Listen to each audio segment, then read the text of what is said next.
ऐसी प्रीत करो मन मेरे, ऐसी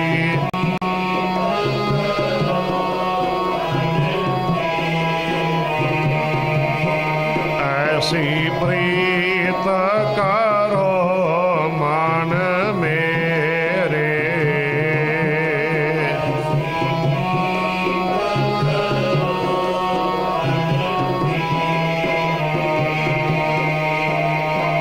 आठ पहर प्रभ जानो नेरे,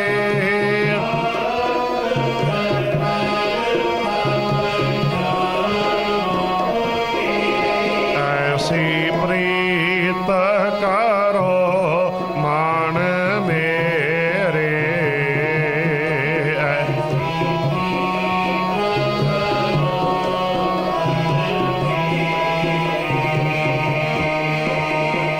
मन में सिंचो हर हर नाम,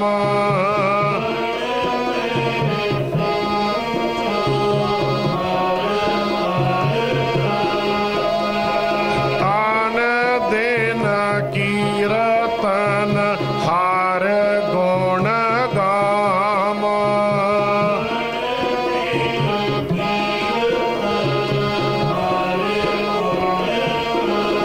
ऐसी प्रीत करो मन मेरे, ऐसी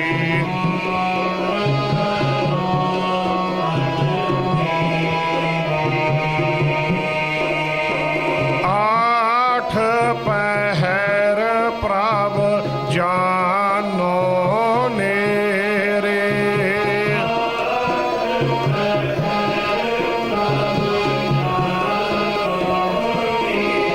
ऐसी प्रीत करो मन मेरे, ऐसी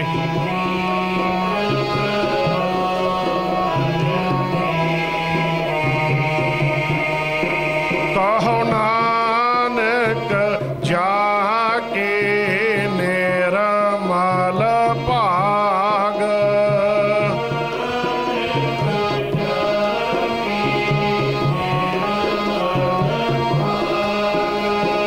हर चारनी पाका मन लाग,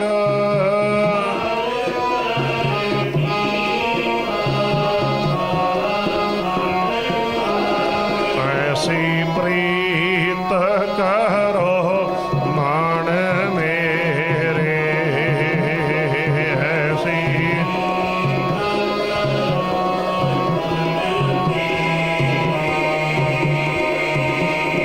आठ पहर प्रभ जानो नेरे,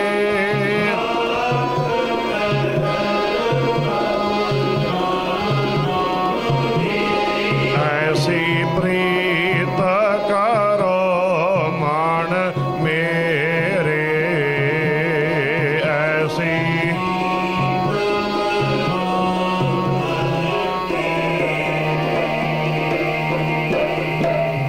वाहिगुरु।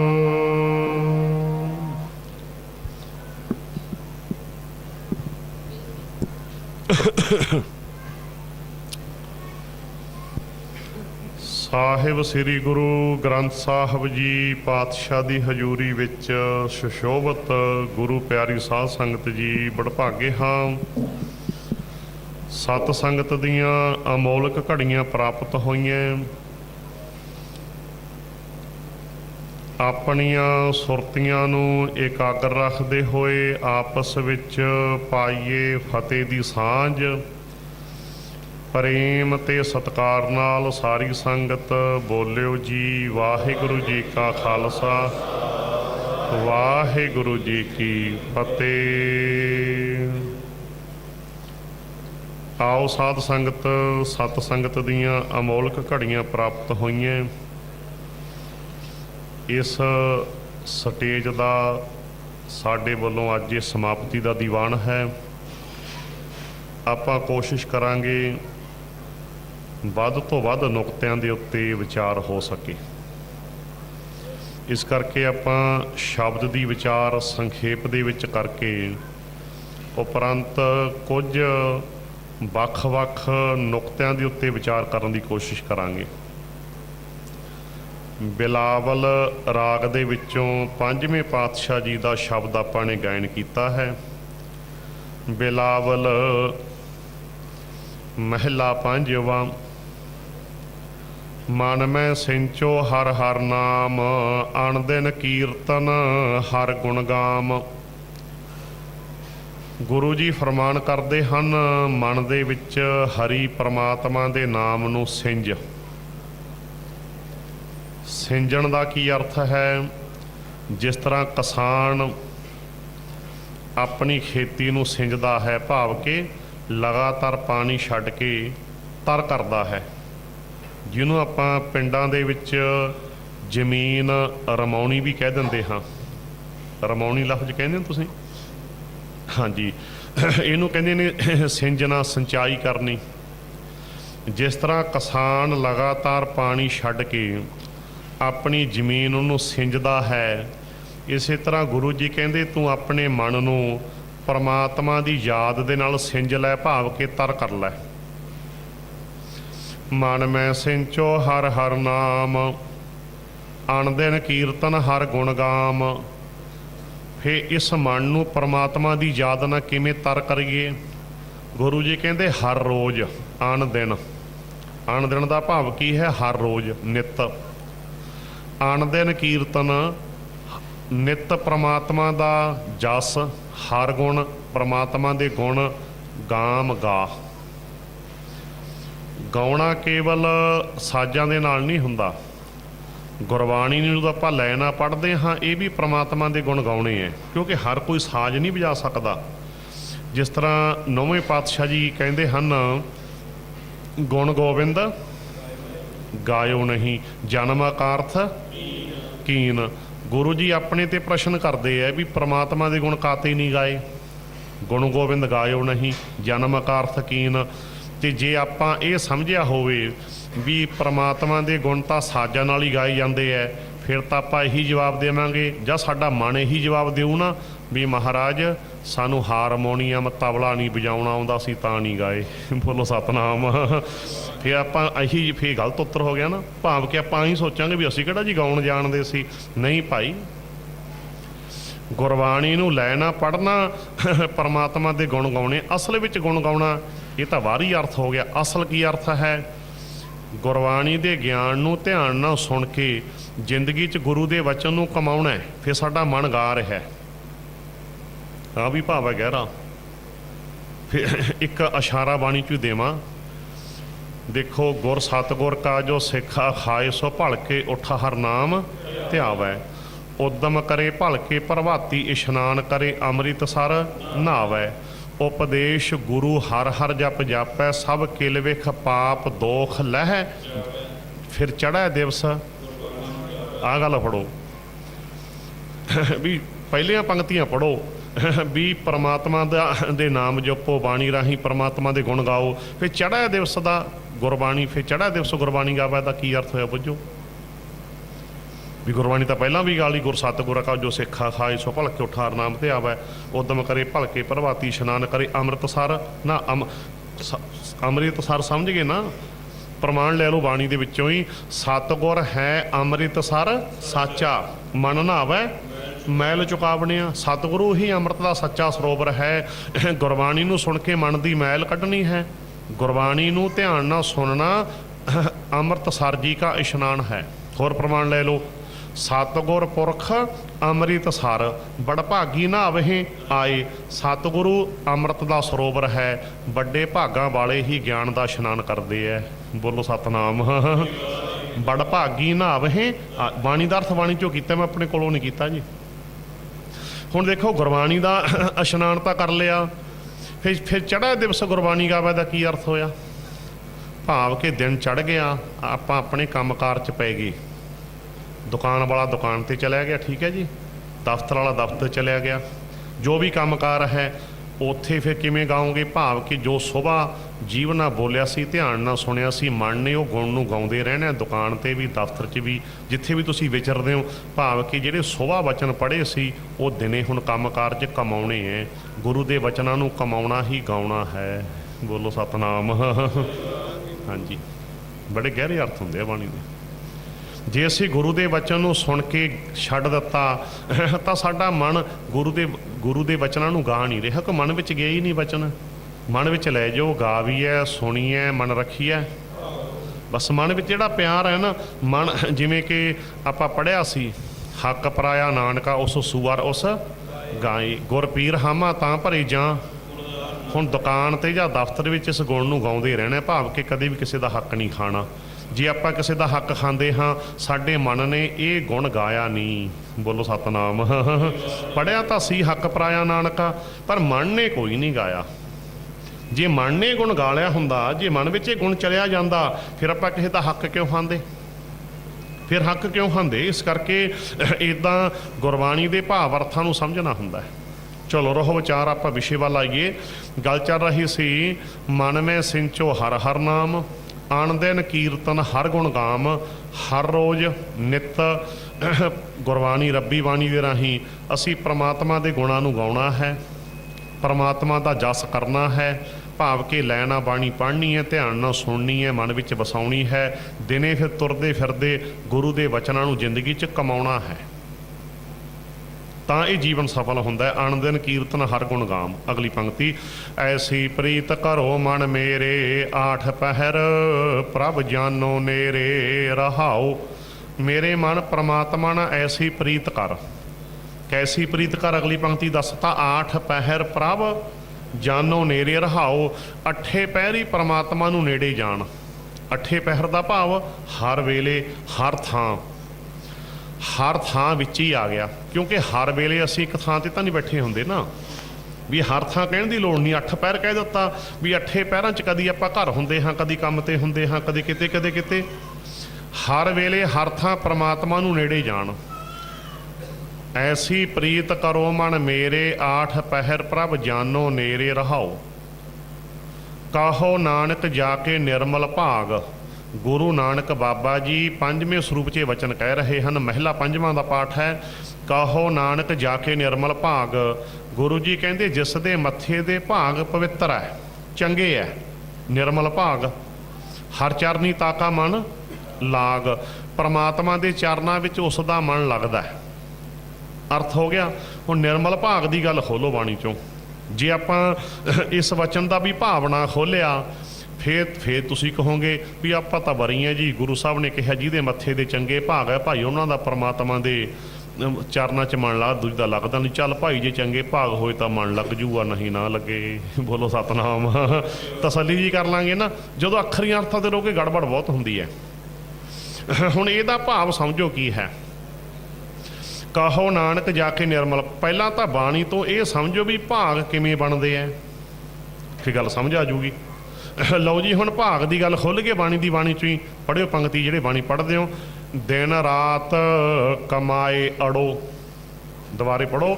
ਦਿਨ ਰਾਤ ਕਮਾਏ ਅੜੋ, ਸੋ ਆਇਓ ਮਾਥੈ। ਜੋ ਦਿਨ ਰਾਤ ਕਰਦੇ ਹੋ, ਗੁਰੂ ਜੀ ਕਹਿੰਦੇ ਉਹ ਮੱਥੇ ਤੇ ਆ ਜਾਂਦਾ। ਭਾਗ ਕਿਵੇਂ ਬਣਦੇ ਹੈ? ਜੋ ਦਿਨ ਰਾਤ ਕਰਦੇ ਹਾਂ ਉਹ ਮੱਥੇ ਤੇ ਆ ਜਾਂਦਾ। ਹੁਣ ਖੁੱਲ੍ਹ ਗਿਆ। ਜੇ ਤਾਂ ਚੰਗੇ ਕੰਮ ਕਰਦੇ ਆ, ਪਵਿੱਤਰ ਭਾਗ ਮੱਥੇ ਤੇ ਆ ਗਏ। ਜੇ ਪੁੱਠੇ ਕੰਮ ਕਰਦੇ ਆ, ਮਾੜੇ ਕੰਮ ਕਰਦੇ ਆ, ਭਾਗ ਮੱਥੇ ਦੇ ਮਾੜੇ ਹੋ ਗਏ। ਬੋਲੋ ਸਤਨਾਮ। ਖੁੱਲ੍ਹ ਗਿਆ ਅਰਥ ਜੀ ਬਾਣੀ 'ਚੋਂ।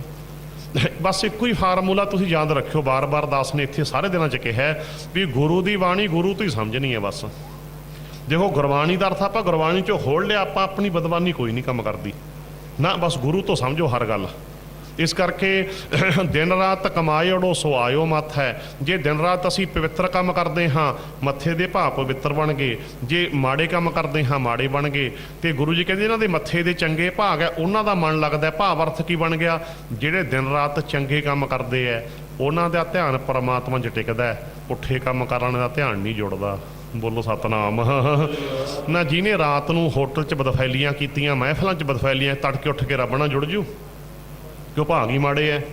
ਜਿਹਨੇ ਸਾਰਾ ਦਿਨ ਠੱਗੀਆਂ ਮਾਰੀਆਂ ਤੇ ਸ਼ਾਮ ਨੂੰ ਰੱਬ ਨਾਲ ਜੁੜ ਜੂ ਧਿਆਨ। ਕਿਉਂ? ਕਿਉਂਕਿ ਭਾਗ ਮਾੜੇ ਆ। ਭਾਵ ਕਿ ਭਾਈ ਜਿਹੜੇ ਨੇਕ ਚੰਗੇ ਕੰਮ ਕਰਦੇ ਆ ਪ੍ਰਮਾਤਮਾ ਦੇ ਚਰਨਾਂ 'ਚ, ਉਹਨਾਂ ਦਾ ਧਿਆਨ ਟਿਕਦਾ। ਦਾ ਅਰਥ ਇਹਦਾ ਇਹ ਬਣ ਗਿਆ, ਜੋ ਤੁਸੀਂ ਕਰਦੇ ਹੋ ਉਹ ਤੁਹਾਡੇ ਮੱਥੇ ਤੇ ਆ ਜਾਂਦਾ, ਇਹਨੂੰ ਧਿਆਨ 'ਚ ਰੱਖਿਓ। ਜੇ ਤੁਹਾਡੇ ਮੱਥੇ ਤੇ ਹੀ ਮਾੜੇ ਭਾਗ ਆ ਰਹੇ ਹੈ ਤੇ ਤੁਹਾਡਾ ਧਿਆਨ ਨਹੀਂ ਟਿਕ ਸਕਦਾ। ਇਸ ਕਰਕੇ ਕਹੋ ਨਾਨਕ ਜਾ ਕੇ ਨਿਰਮਲ ਭਾਗ, ਹਰ ਚਰਨੀ ਤਾਕਾ ਮਨ, ਹਰੀ ਪ੍ਰਮਾਤਮਾ ਦੇ ਚਰਨਾਂ 'ਚ ਉਹਨਾਂ ਦਾ ਮਨ ਲੱਗਦਾ। ਦਾ ਭਾਵ ਬਣ ਗਿਆ ਵੀ ਜਿਹੜੇ ਭਾਈ ਦਿਨ ਰਾਤ ਨੇਕ ਪਵਿੱਤਰ ਕੰਮ ਕਰਦੇ ਹੈ, ਮਾੜੇ ਕੰਮ ਕਰਨ ਵਾਲਿਆਂ ਦਾ ਨਹੀਂ। ਇਸ ਕਰਕੇ ਇੱਥੋਂ ਤੱਕ ਆਪਾਂ ਸ਼ਬਦ ਦੀ ਵਿਚਾਰ ਸੰਪੂਰਨ ਕਰ ਲਈ, ਸੰਖੇਪ 'ਚ ਅੱਜ ਆਪਾਂ ਸ਼ਬਦ ਕੀਤਾ। ਆਓ ਹੁਣ ਆਪਾਂ ਇੱਕ ਇੱਕ ਵਿਸ਼ੇ ਨੂੰ ਲੈ ਕੇ ਸਮੇਂ ਦੇ ਵਿੱਚ ਵਿਚਾਰ ਕਰਾਂਗੇ। ਥੋੜ੍ਹਾ ਜਿਹਾ ਮੈਨੂੰ ਤੁਸੀਂ ਪਹਿਲੇ ਇੱਕ ਆਈਡੀਆ ਦੇ ਦਿਓ, ਉਸ ਹਿਸਾਬ ਨਾਲ ਫਿਰ ਮੈਂ ਸੰਕੋਚ ਕਰਾਂਗਾ ਵੀ ਪਲੱਸ ਮਾਈਨਸ ਆਪਾਂ ਕਿੰਨਾ ਟਾਈਮ ਜਾ ਸਕਦੇ ਹਾਂ। ਵੀ 5 7 10 15 ਤੁਹਾਨੂੰ ਮੁਸ਼ਕਲ ਨਾ ਹੋਵੇ ਆਪਣੀਆਂ ਡਿਊਟੀਆਂ ਦੀ। ਸਪਸ਼ਟ ਹੈ ਨਾ, ਆਪਾਂ ਅੰਡਰਸਟੈਂਡਿੰਗ ਬਣਾ ਲਈਏ। ਨਹੀਂ ਸਾਰੀਆਂ ਸੰਗਤਾਂ ਦਾ ਖਿਆਲ ਨਹੀਂ ਨਾ ਹੋਣਾ। ਚਲੋ ਆਪਾਂ ਕੋਸ਼ਿਸ਼ ਕਰਾਂਗੇ ਵੀ ਕੋਈ 5 7 ਮਿੰਟ ਪਲੱਸ ਹੋ ਸਕਦੇ ਆ ਤਾਂ। ਤੇ ਹਾਂਜੀ, ਹੁਣ ਆਪਾਂ ਸ਼ਬਦ ਦੀ ਵਿਚਾਰ ਸੰਪੂਰਨ ਹੋ ਗਈ। ਹੁਣ ਆਪਾਂ ਇੱਕ ਸਬਜੈਕਟ ਲੈਂਦੇ ਹਾਂ ਪਹਿਲਾਂ। ਇਹ ਸਬਜੈਕਟ ਪੂਰਾ ਹੋਣ ਤੇ ਜਿੰਨੇ ਕੁ ਸਮੇਂ ਨੇ ਇਜਾਜ਼ਤ ਦਿੱਤੀ ਫਿਰ ਆਪਾਂ ਹੋਰ ਵਿਸ਼ਾ ਲਵਾਂਗੇ। ਹਾਂਜੀ, ਹੁਣ ਆਪਣਾ ਵਿਚਾਰ ਦਾ ਵਿਸ਼ਾ ਹੈ ਜੋ ਸਾਡੇ ਰਹਿਤ ਮਰਜ਼ਾਦਾ ਦੇ ਵਿੱਚ 4 ਸੰਸਕਾਰਾਂ ਦੀ ਗੱਲ ਹੈ। ਇਹਦੇ ਬਾਰੇ ਆਪਾਂ ਥੋੜ੍ਹੇ ਕੁ ਸਮੇਂ 'ਚ ਗੱਲ ਕਰ ਲਈਏ, ਕਿਉਂਕਿ ਇੱਕ ਸਿੱਖੀ ਜੀਵਨ ਜਾਚ ਹੈ ਇਹ। 4 ਸੰਸਕਾਰ ਕਿਹੜੇ ਹੈ? ਜਨਮ ਸੰਸਕਾਰ, ਅੰਮ੍ਰਿਤ ਸੰਸਕਾਰ, ਆਨੰਦ ਸੰਸਕਾਰ, ਅੰਤਮ ਸੰਸਕਾਰ। ਇਹ 4 ਨੁਕਤਿਆਂ ਤੇ ਹੁਣ ਆਪਾਂ ਗੱਲ ਕਰਦੇ ਹਾਂ ਸੰਖੇਪ 'ਚ। ਪਹਿਲਾ ਹੈ ਜਨਮ ਸੰਸਕਾਰ। ਜਨਮ ਸੰਸਕਾਰ ਵੀ ਜਦੋਂ ਗੁਰਸਿੱਖ ਦੇ ਘਰ ਬੱਚੇ ਦਾ ਜਨਮ ਹੁੰਦਾ ਹੈ, ਇਹ ਸਿੱਖੀ ਸੰਸਕਾਰ ਨੂੰ ਯਾਦ ਰੱਖਿਓ। ਇਹ ਸਾਡੀ ਯਾਨੀ ਕਿ ਕੌਮੀ ਰਹਿਤ ਮਰਜ਼ਾਦਾ ਹੈ, ਪੰਥਕ ਵਿਧਾਨ ਕਹਿ ਲਓ, ਕੋਡ ਆਫ ਕੰਡਕਟ ਕਹਿ ਲਓ, ਰੂਲ ਐਂਡ ਰੈਗੂਲੇਸ਼ਨ ਕਹਿ ਲਓ। ਜਿਸ ਵੇਲੇ ਗੁਰਸਿੱਖ ਦੇ ਘਰ ਬੱਚੇ ਦਾ ਜਨਮ ਹੁੰਦਾ ਹੈ ਤਾਂ ਅਸੀਂ ਕੀ ਕਰਨਾ ਹੈ, ਕੀ ਨਹੀਂ ਕਰਨਾ, ਦੋਨੇ ਗੱਲਾਂ। ਪਹਿਲੀ ਗੱਲ ਤਾਂ ਇਹ ਚੰਗੀ ਧੰਦੜ ਕਰ ਲਓ ਸਾਰੇ ਭੈਣ ਭਰਾ ਵੀ ਬੱਚਾ ਹੈ ਜੋ ਬੱਚਾ ਦਾ ਭਾਵ ਚਾਹੇ ਉਹ ਸਰੀਰ ਕਰਕੇ ਲੜਕਾ ਹੈ ਚਾਹੇ ਲੜਕੀ ਹੈ, ਆਪਾਂ ਸਾਂਝਾ ਲਫ਼ਜ਼ ਕਹਿੰਦੇ ਹਾਂ ਬੱਚਾ। ਬੱਚਾ ਪ੍ਰਮਾਤਮਾ ਦੀ ਦਾਤ ਹੈ। ਇਹ ਕਿਉਂ ਕਹਿਣਾ ਪਿਆ? ਸਾਡੇ ਕੁਝ ਭੈਣ ਭਰਾ ਕਹਿੰਦੇ ਕਾਕਾ ਸਾਨੂੰ ਫਲਾਣੇ ਬਾਬਾ ਜੀ ਨੇ ਦਿੱਤਾ ਹੈ। ਬੋਲੋ ਸਤਨਾਮ। ਲੈ ਬਾਬੇ ਕੋਲੇ ਫੈਕਟਰੀ ਲੱਗੀ ਹੈ ਕਾਕਿਆਂ ਦੀ। ਫੈਕਟਰੀ ਲੱਗੇ, ਦੱਸ ਕਮਾਲ ਦੀ ਗੱਲ ਹੈ। ਬਾਬੇ ਨੇ ਤਾਂ ਆਪ ਦਾ ਨਹੀਂ ਘਰ ਵਸਾਇਆ। ਇਸ ਕਰਕੇ ਇਹਨਾਂ ਗੱਲਾਂ ਨੂੰ ਸਮਝ ਗਏ। ਪ੍ਰਮਾਤਮਾ ਦੀ ਦਾਤ ਹੈ ਬੱਚਾ। ਬੱਚੇ ਦਾ ਕਿਸੇ ਬਾਬੇ ਨਾਲ ਕੋਈ ਸੰਬੰਧ ਨਹੀਂ। ਬੱਚਾ ਪ੍ਰਮਾਤਮਾ ਦੀ ਦਾਤ ਹੈ, ਚਾਹੇ ਲੜਕਾ ਹੈ ਚਾਹੇ ਲੜਕੀ ਹੈ। ਬੱਚੇ ਦਾ ਸੇਬ ਨਾਲ ਕੋਈ ਸੰਬੰਧ ਨਹੀਂ।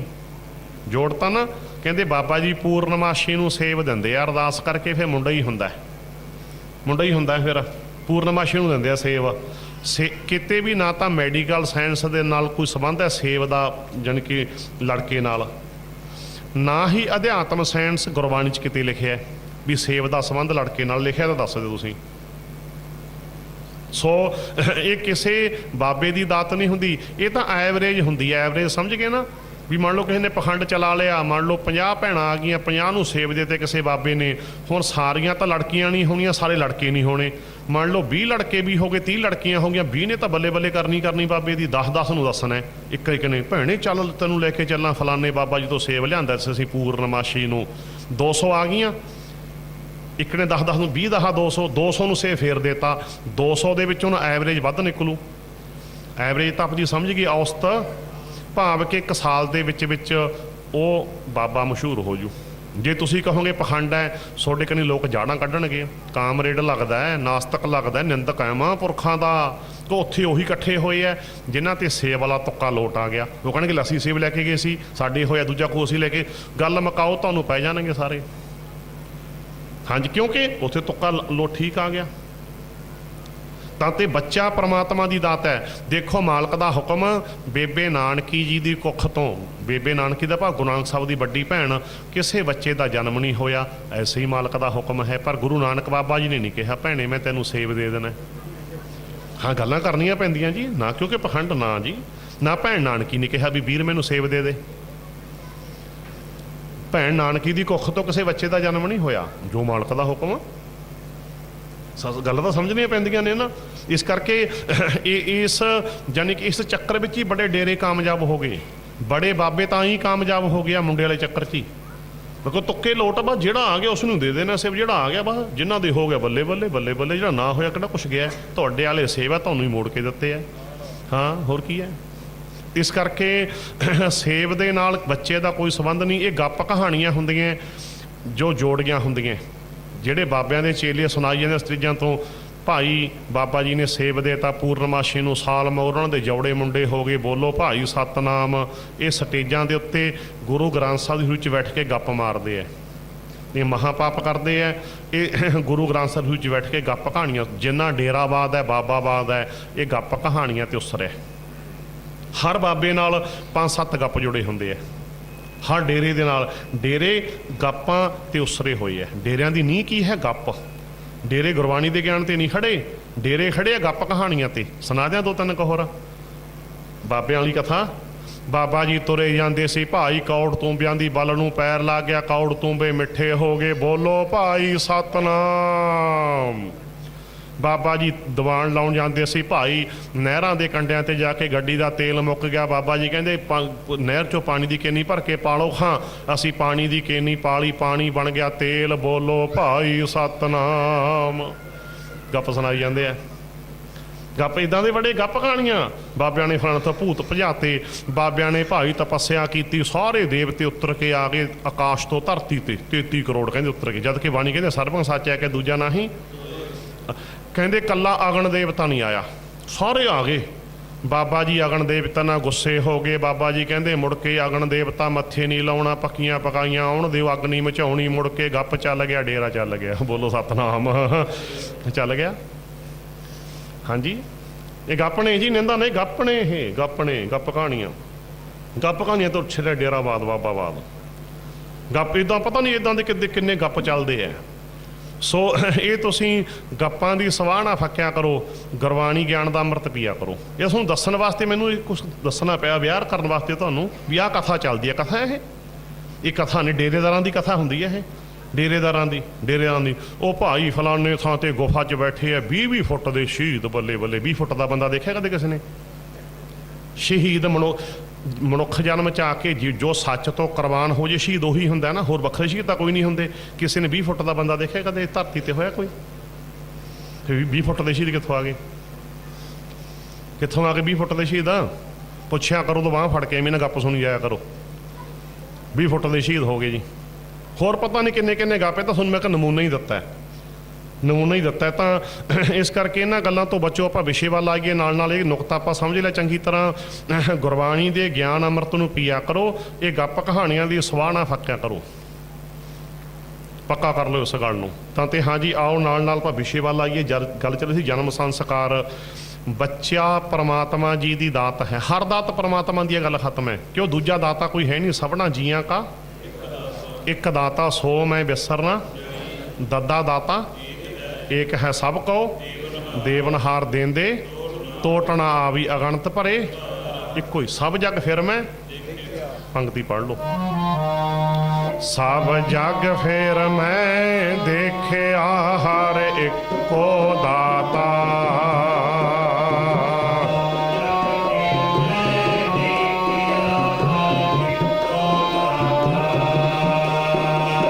ਸਭ ਜਗ ਫਿਰ ਮੈਂ ਦੇਖਿਆ ਹਰ ਇੱਕੋ ਦਾਤਾ,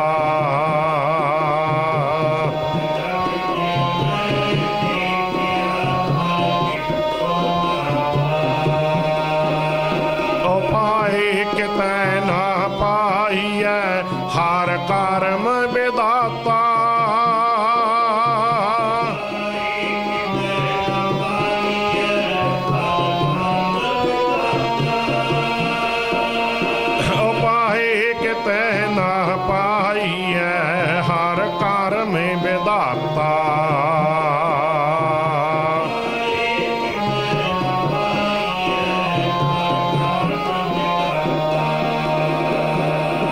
ਸਭ ਜਗ ਫਿਰ ਮੈਂ ਦੇਖਿਆ ਹਰ ਇੱਕੋ ਦਾਤਾ,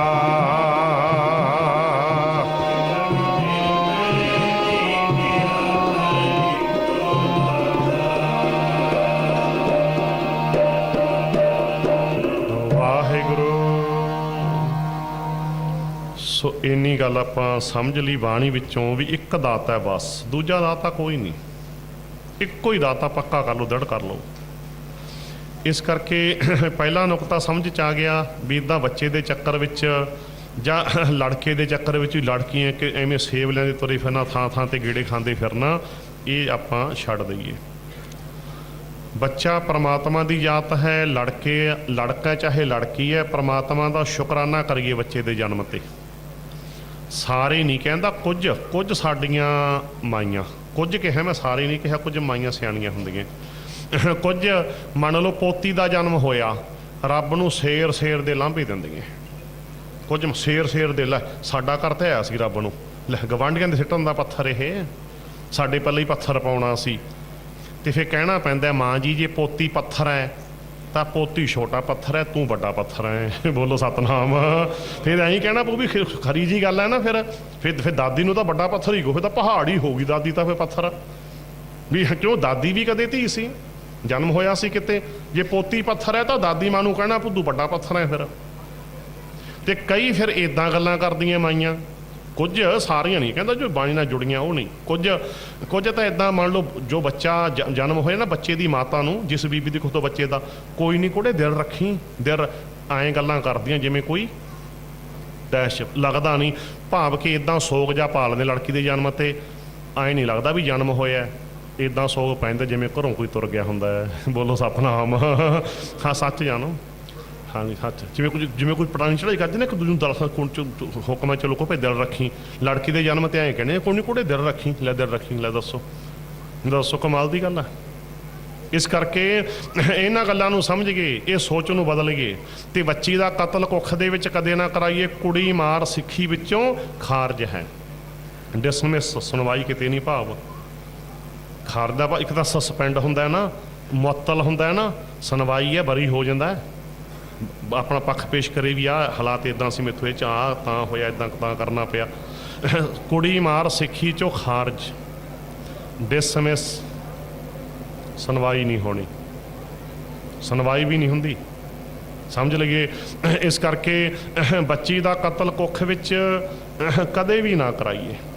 ਬੱਚੇ ਨਾਲ ਸੰਬੰਧਿਤ ਗੱਲਾਂ ਚੱਲੀਆਂ, ਬੱਚੇ ਦੇ ਜਨਮ 'ਤੇ ਕੋਈ ਸੂਤਕਾਦਕ ਨਹੀਂ ਹੁੰਦਾ ਕਿ ਕਹਿੰਦੇ ਨਾ ਸੂਤਕ ਵਾਲਾ ਘਰ ਹੋ ਗਿਆ, ਨਾ ਕੋਈ ਸੂਤਕਾਦਕ ਨਹੀਂ। ਇਹ ਤਾਂ ਜੰਮਣ ਮਰਨਾ ਹੁਕਮ ਹੈ, ਭਾਣੇ ਆਵੈ ਜੇਕਰ ਸੂਤਕ ਮੰਨੀਏ ਸਭ ਤਾਂ ਸੂਤਕ ਹੋਏ, ਗੋਹੇ ਅਤੇ ਲੱਕੜੀ ਅੰਦਰ ਕੀੜਾ, ਅੱਗੇ ਤੁਸੀਂ ਜਾਣਦੇ ਹੋ ਸਾਰਾ।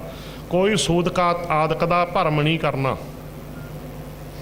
ਫਿਰ ਬੱਚੇ ਦਾ ਜਨਮ ਹੋਇਆ ਤਾਂ ਨਾਮਕਰਨ ਅਰਦਾਸ ਕਰਕੇ ਗੁਰੂ ਜੀ ਤੋਂ ਹੁਕਮ ਪ੍ਰਾਪਤ ਕੀਤਾ ਜਾਂਦਾ ਹੈ। ਜੋ ਗੁਰੂ ਗ੍ਰੰਥ ਸਾਹਿਬ ਜੀ ਤੋਂ ਹੁਕਮ ਮਿਲਿਆ ਹੈ, ਹੁਕਮ ਦੇ ਪਹਿਲੇ ਅੱਖਰ 'ਤੇ ਇਹ ਪੰਥਕ ਵਿਧਾਨ ਹੈ, ਭਾਵ ਕਿ ਇਹ ਅਸੀਂ ਇੱਕ ਨਿਯਮ ਬਣਾ ਲਿਆ, ਕਹਿੰਦਾ ਭਾਵ ਇਹ ਪੰਥਕ ਨਿਯਮ ਦੱਸਣਾ ਪਊਗਾ, ਇਹਦਾ ਬਾਣੀ 'ਚ ਹਵਾਲਾ ਨਹੀਂ ਹੁੰਦਾ। ਇਹ ਨਿਯਮ ਬਣਾ ਲਿਆ ਨਾ ਇੱਕ ਆਪਾਂ, ਜਿਵੇਂ ਫੌਜ ਹੁੰਦੀ ਹੈ ਨਾ, ਯੂਨੀਫਾਰਮ ਹੁੰਦੀ ਹੈ, ਵਰਦੀ, ਸਕੂਲਾਂ ਕਾਲਜਾਂ 'ਚ ਵਰਦੀ ਹੁੰਦੀ ਹੈ, ਵਰਦੀ ਕਿਤਾਬਾਂ ਦੇ ਸਿਲੇਬਸ ਨਹੀਂ ਲਿਖੀ ਹੁੰਦੀ। ਬੋਲੋ ਸਤਨਾਮ। ਇਹ ਬਾਹਰੀ ਉਦਾਹਰਨ ਦਿੱਤੀ ਹੈ ਨਾ, ਬਾਹਰੀ ਉਦਾਹਰਨ ਦਿੱਤੀ ਹੈ। ਇੱਕ ਥਾਂ ਕਿ ਮੈਨੂੰ ਕਹਿਣ ਲੱਗਿਆ ਗੁਰੂ ਗ੍ਰੰਥ ਸਾਹਿਬ 'ਚ ਕਿੱਥੇ ਲਿਖਿਆ ਵੀ ਕਿਰਪਾਨ ਪਾਓ, ਕੜਾ ਪਾਓ। ਮੈਂ ਕਿਹਾ ਨਹੀਂ, ਤੂੰ ਭੁਲੇਖੇ 'ਚ ਪੈ ਗਿਆ। ਮੈਂ ਬੱਚੇ ਤੇਰੇ ਪੜ੍ਹਦੇ ਆ? ਕਹਿੰਦਾ ਹਾਂ। ਮੈਂ ਜਾ ਕੇ ਪੁੱਛੀ ਵਰਦੀ ਕਿੱਦਾਂ ਦੀ ਪਾਉਂਦੇ ਆ, ਦੱਸਿਆ ਉਹਨੂੰ ਨੀਲੀ ਪੈਂਟ ਫਲਾਨਾ। ਮੈਂ ਉਹਨੂੰ ਪੁੱਛ ਕੇ ਦੱਸੀ ਤੇਰੇ ਬੱਚੇ ਤੋਂ ਵੀ ਕਿਹੜੀ ਕਿਤਾਬ 'ਚ ਲਿਖਿਆ ਹੋਇਆ ਨੀਲੀ ਪੈਂਟ ਤੇ ਚਿੱਟੀ ਸ਼ਰਟ ਪਾਓ। ਬੋਲੋ ਸਤਨਾਮ। ਫਿਰ ਉਹਦੀ ਗੱਲ ਸਮਝ 'ਚ ਆ ਗਈ, ਕਹਿੰਦਾ ਕਿਉਂ ਮੈਂ ਦਲੀਲ ਦਿੰਦਾ ਉਹਨੇ ਸਪਸ਼ਟ ਸਿੱਧੀ ਜੀ। ਫਿਰ ਉਹਦੀ ਗੱਲ ਪਕੜ 'ਚ ਆ ਗਈ, ਖੈਰ ਉਹਦੀ ਪਕੜ 'ਚ ਆ ਗਈ। ਮੈਨੂੰ ਦੱਸੀ ਆ ਕੇ ਕੱਲ੍ਹ ਨੂੰ। ਭਾਵ ਕੁਝ ਰੂਲ ਹੁੰਦੇ ਨੇ, ਨਿਯਮ ਹੁੰਦੇ ਨੇ ਇਕਸਾਰਤਾ ਰੱਖਣ ਵਾਸਤੇ। ਸੋ ਅਸੀਂ ਬੱਚਿਆਂ ਦਾ ਨਾਮਕਰਨ ਕਿਵੇਂ ਕਰਨਾ, ਇਕਸਾਰਤਾ ਇਹ ਰੱਖਣ ਵਾਸਤੇ ਵੀ ਗੁਰੂ ਜੀ ਤੋਂ ਹੁਕਮ ਲਿਆ, ਹੁਕਮ ਦੇ ਪਹਿਲੇ ਅੱਖਰ 'ਤੇ ਜੇ ਤਾਂ ਲੜਕਾ ਹੈ ਬੱਚੇ ਦਾ ਨਾਮਕਰਨ ਕਰਕੇ ਨਾਲ ਸਿੰਘ ਲਾ ਦਿੱਤਾ ਜਾਂਦਾ ਹੈ, ਜੇ ਲੜਕੀ ਹੈ ਤਾਂ ਨਾਲ ਕੌਰ ਲਾ ਦਿੱਤਾ ਜਾਂਦਾ ਹੈ। ਇਕਸਾਰਤਾ ਇਹ ਨਿਯਮ ਹੈ, ਇਹ ਪੰਥਕ ਵਿਧਾਨ ਕਹਿ ਸਕਦੇ ਹਾਂ ਆਪਾਂ। ਚਲੋ ਇੱਦਾਂ ਬੱਚੇ ਦਾ ਨਾਮਕਰਨ ਕੀਤਾ ਜਾਂਦਾ ਹੈ। ਫਿਰ ਸਮਾਂ ਪਾ ਕੇ ਚਲੋ ਵੈਕਸੀਨੇਸ਼ਨ ਤੇ ਕਾਮ ਗੱਲ ਹੈ, ਜੋ ਆਪਾਂ ਟਾਈਮ 'ਤੇ ਕਰਵਾਉਂਦੇ ਹੀ ਹਾਂ। ਕੁਝ ਰੋਗਾਂ ਦੀਆਂ ਬੂੰਦਾਂ ਟੀਕੇ ਆਦਿਕ ਵੱਖਰੀ ਗੱਲ ਹੈ, ਪਰ ਇੱਕ ਗੱਲ ਜ਼ਰੂਰ ਖਿਆਲ ਰੱਖਿਓ, ਬੱਚੇ ਨੂੰ ਬੁਰੀ ਆਦਤ ਤੋਂ ਬਚਾਉਣਾ ਹੈ, ਇਹ ਮਾਤਾ ਪਿਤਾ ਦਾ ਫਰਜ਼ ਬਣਦਾ ਹੈ। ਜਿੱਥੇ ਬੱਚੇ ਨੂੰ ਗਰਮੀ ਸਰਦੀ ਤੋਂ ਮਾਤਾ ਪਿਤਾ ਬਚਾਉਂਦੇ ਹੈ, ਫਰਜ਼ ਹੈ, ਠੀਕ ਹੈ, ਉਸ ਦੀ ਵੈਕਸੀਨੇਸ਼ਨ ਕਰਾਉਂਦੇ ਹੈ ਵੀ ਸਾਡੇ ਬੱਚੇ ਨੂੰ ਕਿਤੇ ਕੋਈ ਬਿਮਾਰੀ ਨਾ ਲੱਗ ਜੇ। ਉੱਥੇ ਮਾਤਾ ਪਿਤਾ ਨੇ ਇਹ ਵੀ ਖਿਆਲ ਰੱਖਣਾ ਸਾਡੇ ਬੱਚੇ ਨੂੰ ਕਿੱਥੇ ਟੈਲੀਵਿਜ਼ਨ ਤੋਂ ਕੋਈ ਭੈੜੀ ਬਿਮਾਰੀ ਨਾ ਲੱਗ ਜੇ, ਕਿਉਂਕਿ ਇੱਦਾਂ ਦਾ ਪ੍ਰੋਗਰਾਮ ਨਾ, ਜੇ ਬੱਚਿਆਂ ਨਾਲ ਸੰਬੰਧਿਤ ਕੋਈ ਸਿੱਖਿਆ ਦਾ ਪ੍ਰੋਗਰਾਮ ਵੱਖਰੀ ਗੱਲ ਹੈ। ਤੇ ਬਾਪ ਵੀ ਖਿਆਲ ਰੱਖੇ ਵੀ ਪੁੱਤ ਨੂੰ ਪੈਗ ਲਾਉਣ ਦੀ ਬਿਮਾਰੀ ਕਿਤੇ ਮੈਥੋਂ ਨਾ ਲੱਗ ਜੇ। ਹੁਣ ਮੈਂ ਵੀ ਇੱਕ ਨਮੂਨੇ ਦਾ ਜੀਵਨ ਪੇਸ਼ ਕਰਾਂ। ਜੇ ਪੁੱਤ ਨਿਕੜਾ ਜਾਂ ਮੈਨੂੰ ਦੇਖ, ਇਹ ਨਾ ਸਮਝੀ ਵੀ ਨਿਆਣਾ ਹੈ ਤਾਂ ਨਹੀਂ, ਇਹ ਤੈਨੂੰ ਦੇਖਦਾ ਗਲਾਸੀ 'ਚ ਪਾਉਂਦੇ ਪੈਗ ਲਾਉਂਦੇ ਨੂੰ ਤੂੰ ਖਿਆਲ ਕਰ ਲਾ, ਤੇਥੋਂ ਬੱਚੇ ਨੂੰ ਦੇ ਗਲਤ ਸੰਸਕਾਰ ਬਣ ਰਹੇ ਹੈ। ਮਾਤਾ ਪਿਤਾ ਨੂੰ ਬੱਚਾ ਬੜੀ ਗਹਿਰੀ ਨਜ਼ਰ ਦੇਖਦਾ, ਇਸ ਕਰਕੇ ਖਿਆਲ ਰੱਖੀ ਕਿਤੇ ਪੁੱਤ ਨੂੰ ਮੈਥੋਂ ਹੀ ਨਾ ਕਿਤੇ ਬਿਮਾਰੀ ਲੱਗ ਜੇ। ਹੁਣ ਤੂੰ ਵੀ ਨਮੂਨੇ ਦਾ ਜੀਵਨ ਬਣਾ ਲਾ। ਤੇ ਮਾਂ ਵੀ ਖਿਆਲ ਰੱਖੇ ਕਿਤੇ ਧੀ ਨੂੰ ਮੇਰੇ ਤੋਂ ਹੀ ਬਿਊਟੀ ਪਾਰਲਰਾਂ 'ਤੇ ਜਾਣ ਦੀ ਆਦਤ ਨਾ ਪੈ ਜੇ, ਮੈਂ ਖਿਆਲ ਰੱਖਾਂ। ਇਸ ਕਰਕੇ ਇੱਦਾਂ ਬੱਚਿਆਂ ਦਾ ਖਿਆਲ ਰੱਖਣਾ। ਬੱਚਿਆਂ ਸਾਹਮਣੇ ਅਸੀਂ ਇੱਕ ਨਮੂਨੇ ਦਾ ਜੀਵਨ ਪੇਸ਼ ਕਰਨਾ, ਰੋਲ ਮਾਡਲ ਬਣਨਾ ਕਹਿ ਲਓ। ਜੋ ਅਸੀਂ ਬੱਚਿਆਂ ਨੂੰ ਬਣਾਉਣਾ ਚਾਹੁੰਦੇ ਹਾਂ ਉਹਨਾਂ ਨੂੰ ਬਣ ਕੇ ਦਿਖਾਓ। ਬੋਲੋ ਸਤਨਾਮ। ਜੇ ਬੱਚੇ ਨੂੰ ਇੱਦਾਂ ਨਹੀਂ ਕਹਿਣਾ ਪਾਠ ਕਰ, ਜੇ ਉਹਨੇ ਆਪਣੇ ਪਿਤਾ ਨੂੰ ਮਾਤਾ ਨੂੰ ਕਦੀ ਪਾਠ ਕਰਦੇ ਨਹੀਂ ਦੇਖਿਆ ਉਹ ਬਿਲਕੁਲ ਨਹੀਂ ਕਰੇਗਾ। ਲੱਖ ਵਾਰੀ ਕਿਸੇ ਨੂੰ ਤੁਹਾਡੀ ਗੱਲ ਦਾ ਕੋਈ ਅਸਰ ਨਹੀਂ ਹੋਣਾ। ਕੋਈ ਬੱਚੇ ਨੂੰ ਕਦੇ ਨਾ ਕਹਿਓ ਪਾਠ ਕਰ। ਤੁਸੀਂ ਕਹੋਗੇ ਆ ਕੀ ਗੱਲ ਕਹਿਤੀ? ਬੱਚੇ ਨੂੰ ਕਹਿਓ ਆ ਜਾ ਆਪਾਂ ਬਹਿ ਕੇ ਪਾਠ ਕਰੀਏ। ਬੋਲੋ ਸਤਨਾਮ। ਆ ਜਾ ਪੁੱਤ ਪਾਠ ਕਰੀਏ, ਕਰਨੀ ਆ ਜਾ ਕਰੀਏ, ਆਪਾਂ ਨਾਲ ਬੈਠ ਕੇ ਕਰੋ। ਜਦੋਂ ਸਿੱਖ ਗਿਆ ਉਹਨੂੰ ਕਹਿ ਲੈ ਸੁਣਾ, ਅੱਜ ਤਾਂ ਮੇਰਾ ਪੁੱਤ ਸੁਣਾਊਗਾ, ਅੱਜ ਮੇਰੀ ਧੀ ਸੁਣਾਊਗੀ ਰਹਿ ਰੱਖਦਾ ਪਾਠ। ਇੱਦਾਂ ਨਾਲ ਇੱਦਾਂ ਇਕੱਲਾ ਇੱਦਾਂ ਹੀ ਨਾ ਕਹਦਿਆ ਕਰੋ। ਚਲੋ ਕਹਿਣ ਦਾ ਭਾਵ ਕੀ ਹੈ, ਇਹਨਾਂ ਗੱਲਾਂ ਨੂੰ ਅਸੀਂ ਸਮਝਣਾ ਹੈ। ਇੱਦਾਂ ਅਸੀਂ ਬੱਚਿਆਂ ਦਾ ਜੇ ਨਮੂਨੇ ਦਾ ਜੀਵਨ ਬਣਾਉਣਾ ਹੈ ਤਾਂ ਆਪਣਾ ਵੀ ਨਮੂਨੇ ਦਾ ਜੀਵਨ ਬਣਾਓ। ਬੱਚਿਆਂ ਦੇ ਅੱਗੇ ਪੇਸ਼ ਕਰੋ ਬੱਚਿਆਂ ਦੇ ਅੱਗੇ ਜੀਵਨ ਤਾਂ। ਤੇ ਇੱਦਾਂ ਇਹ ਗੱਲਾਂ ਤੇ ਬੱਚੇ ਨੂੰ ਦਾ ਊੜਾ ਤੇ ਜੂੜੇ ਦਾ ਖਿਆਲ ਰੱਖੋ। ਊੜਾ ਜੂੜਾ ਨਹੀਂ ਸੰਭਾਲੋਗੇ ਤੇ ਸਿੱਖੀ ਕਿੱਥੋਂ ਭਾਲੋਗੇ। ਊੜਾ ਦਾ ਭਾਵ ਸਮਝੀਏ, ਮਾਂ ਬੋਲੀ ਗੁਰਮੁਖੀ ਪੰਜਾਬੀ। ਯਤਨ ਕਰਕੇ ਚਾਹੇ ਆਪ ਪੜ੍ਹਾਓ ਘਰਾਂ 'ਚ, ਤੁਸੀਂ ਦੇਖਣਾ, ਚਾਹੇ ਪਰਿਵਾਰ ਇਕੱਠੇ ਹੋ ਕੇ ਟੀਚਰ ਦਾ ਪ੍ਰਬੰਧ ਕਰੋ। ਜਿਸ ਤਰ੍ਹਾਂ ਵੀ ਆਪਣੀ ਮਾਂ ਬੋਲੀ ਪੰਜਾਬੀ ਜ਼ਰੂਰ ਪੜ੍ਹਾਓ। ਬਾਕੀ ਭਾਵੇਂ ਦੁਨੀਆ ਦੀਆਂ ਸਾਰੀਆਂ ਬੋਲੀਆਂ ਸਿੱਖ ਲੈਣ, ਭਾਸ਼ਾ ਕੋਈ ਨਹੀਂ ਮਾੜੀ ਹੁੰਦੀ, ਸੋਚ ਉੱਚੀ ਰੱਖਣੀ ਹੈ, ਪਰ ਆਪਣੀ ਮਾਂ ਬੋਲੀ ਨਾਲ ਪਿਆਰ ਕਰਨਾ। ਇਸ ਕਰਕੇ ਬੱਚਿਆਂ ਨੂੰ ਗੁਰਮੁਖੀ ਪੰਜਾਬੀ ਲਾਜ਼ਮੀ ਤੌਰ 'ਤੇ ਪੜ੍ਹਾਓ। ਜਿਸ ਤਰ੍ਹਾਂ ਵੀ ਯਤਨ ਕਰੋ ਤੁਸੀਂ ਵੇਖਣਾ। ਤੇ ਜੂੜਾ ਭਾਵ ਕੇਸਾਂ ਦੀ ਸੰਭਾਲ ਕਰੋ।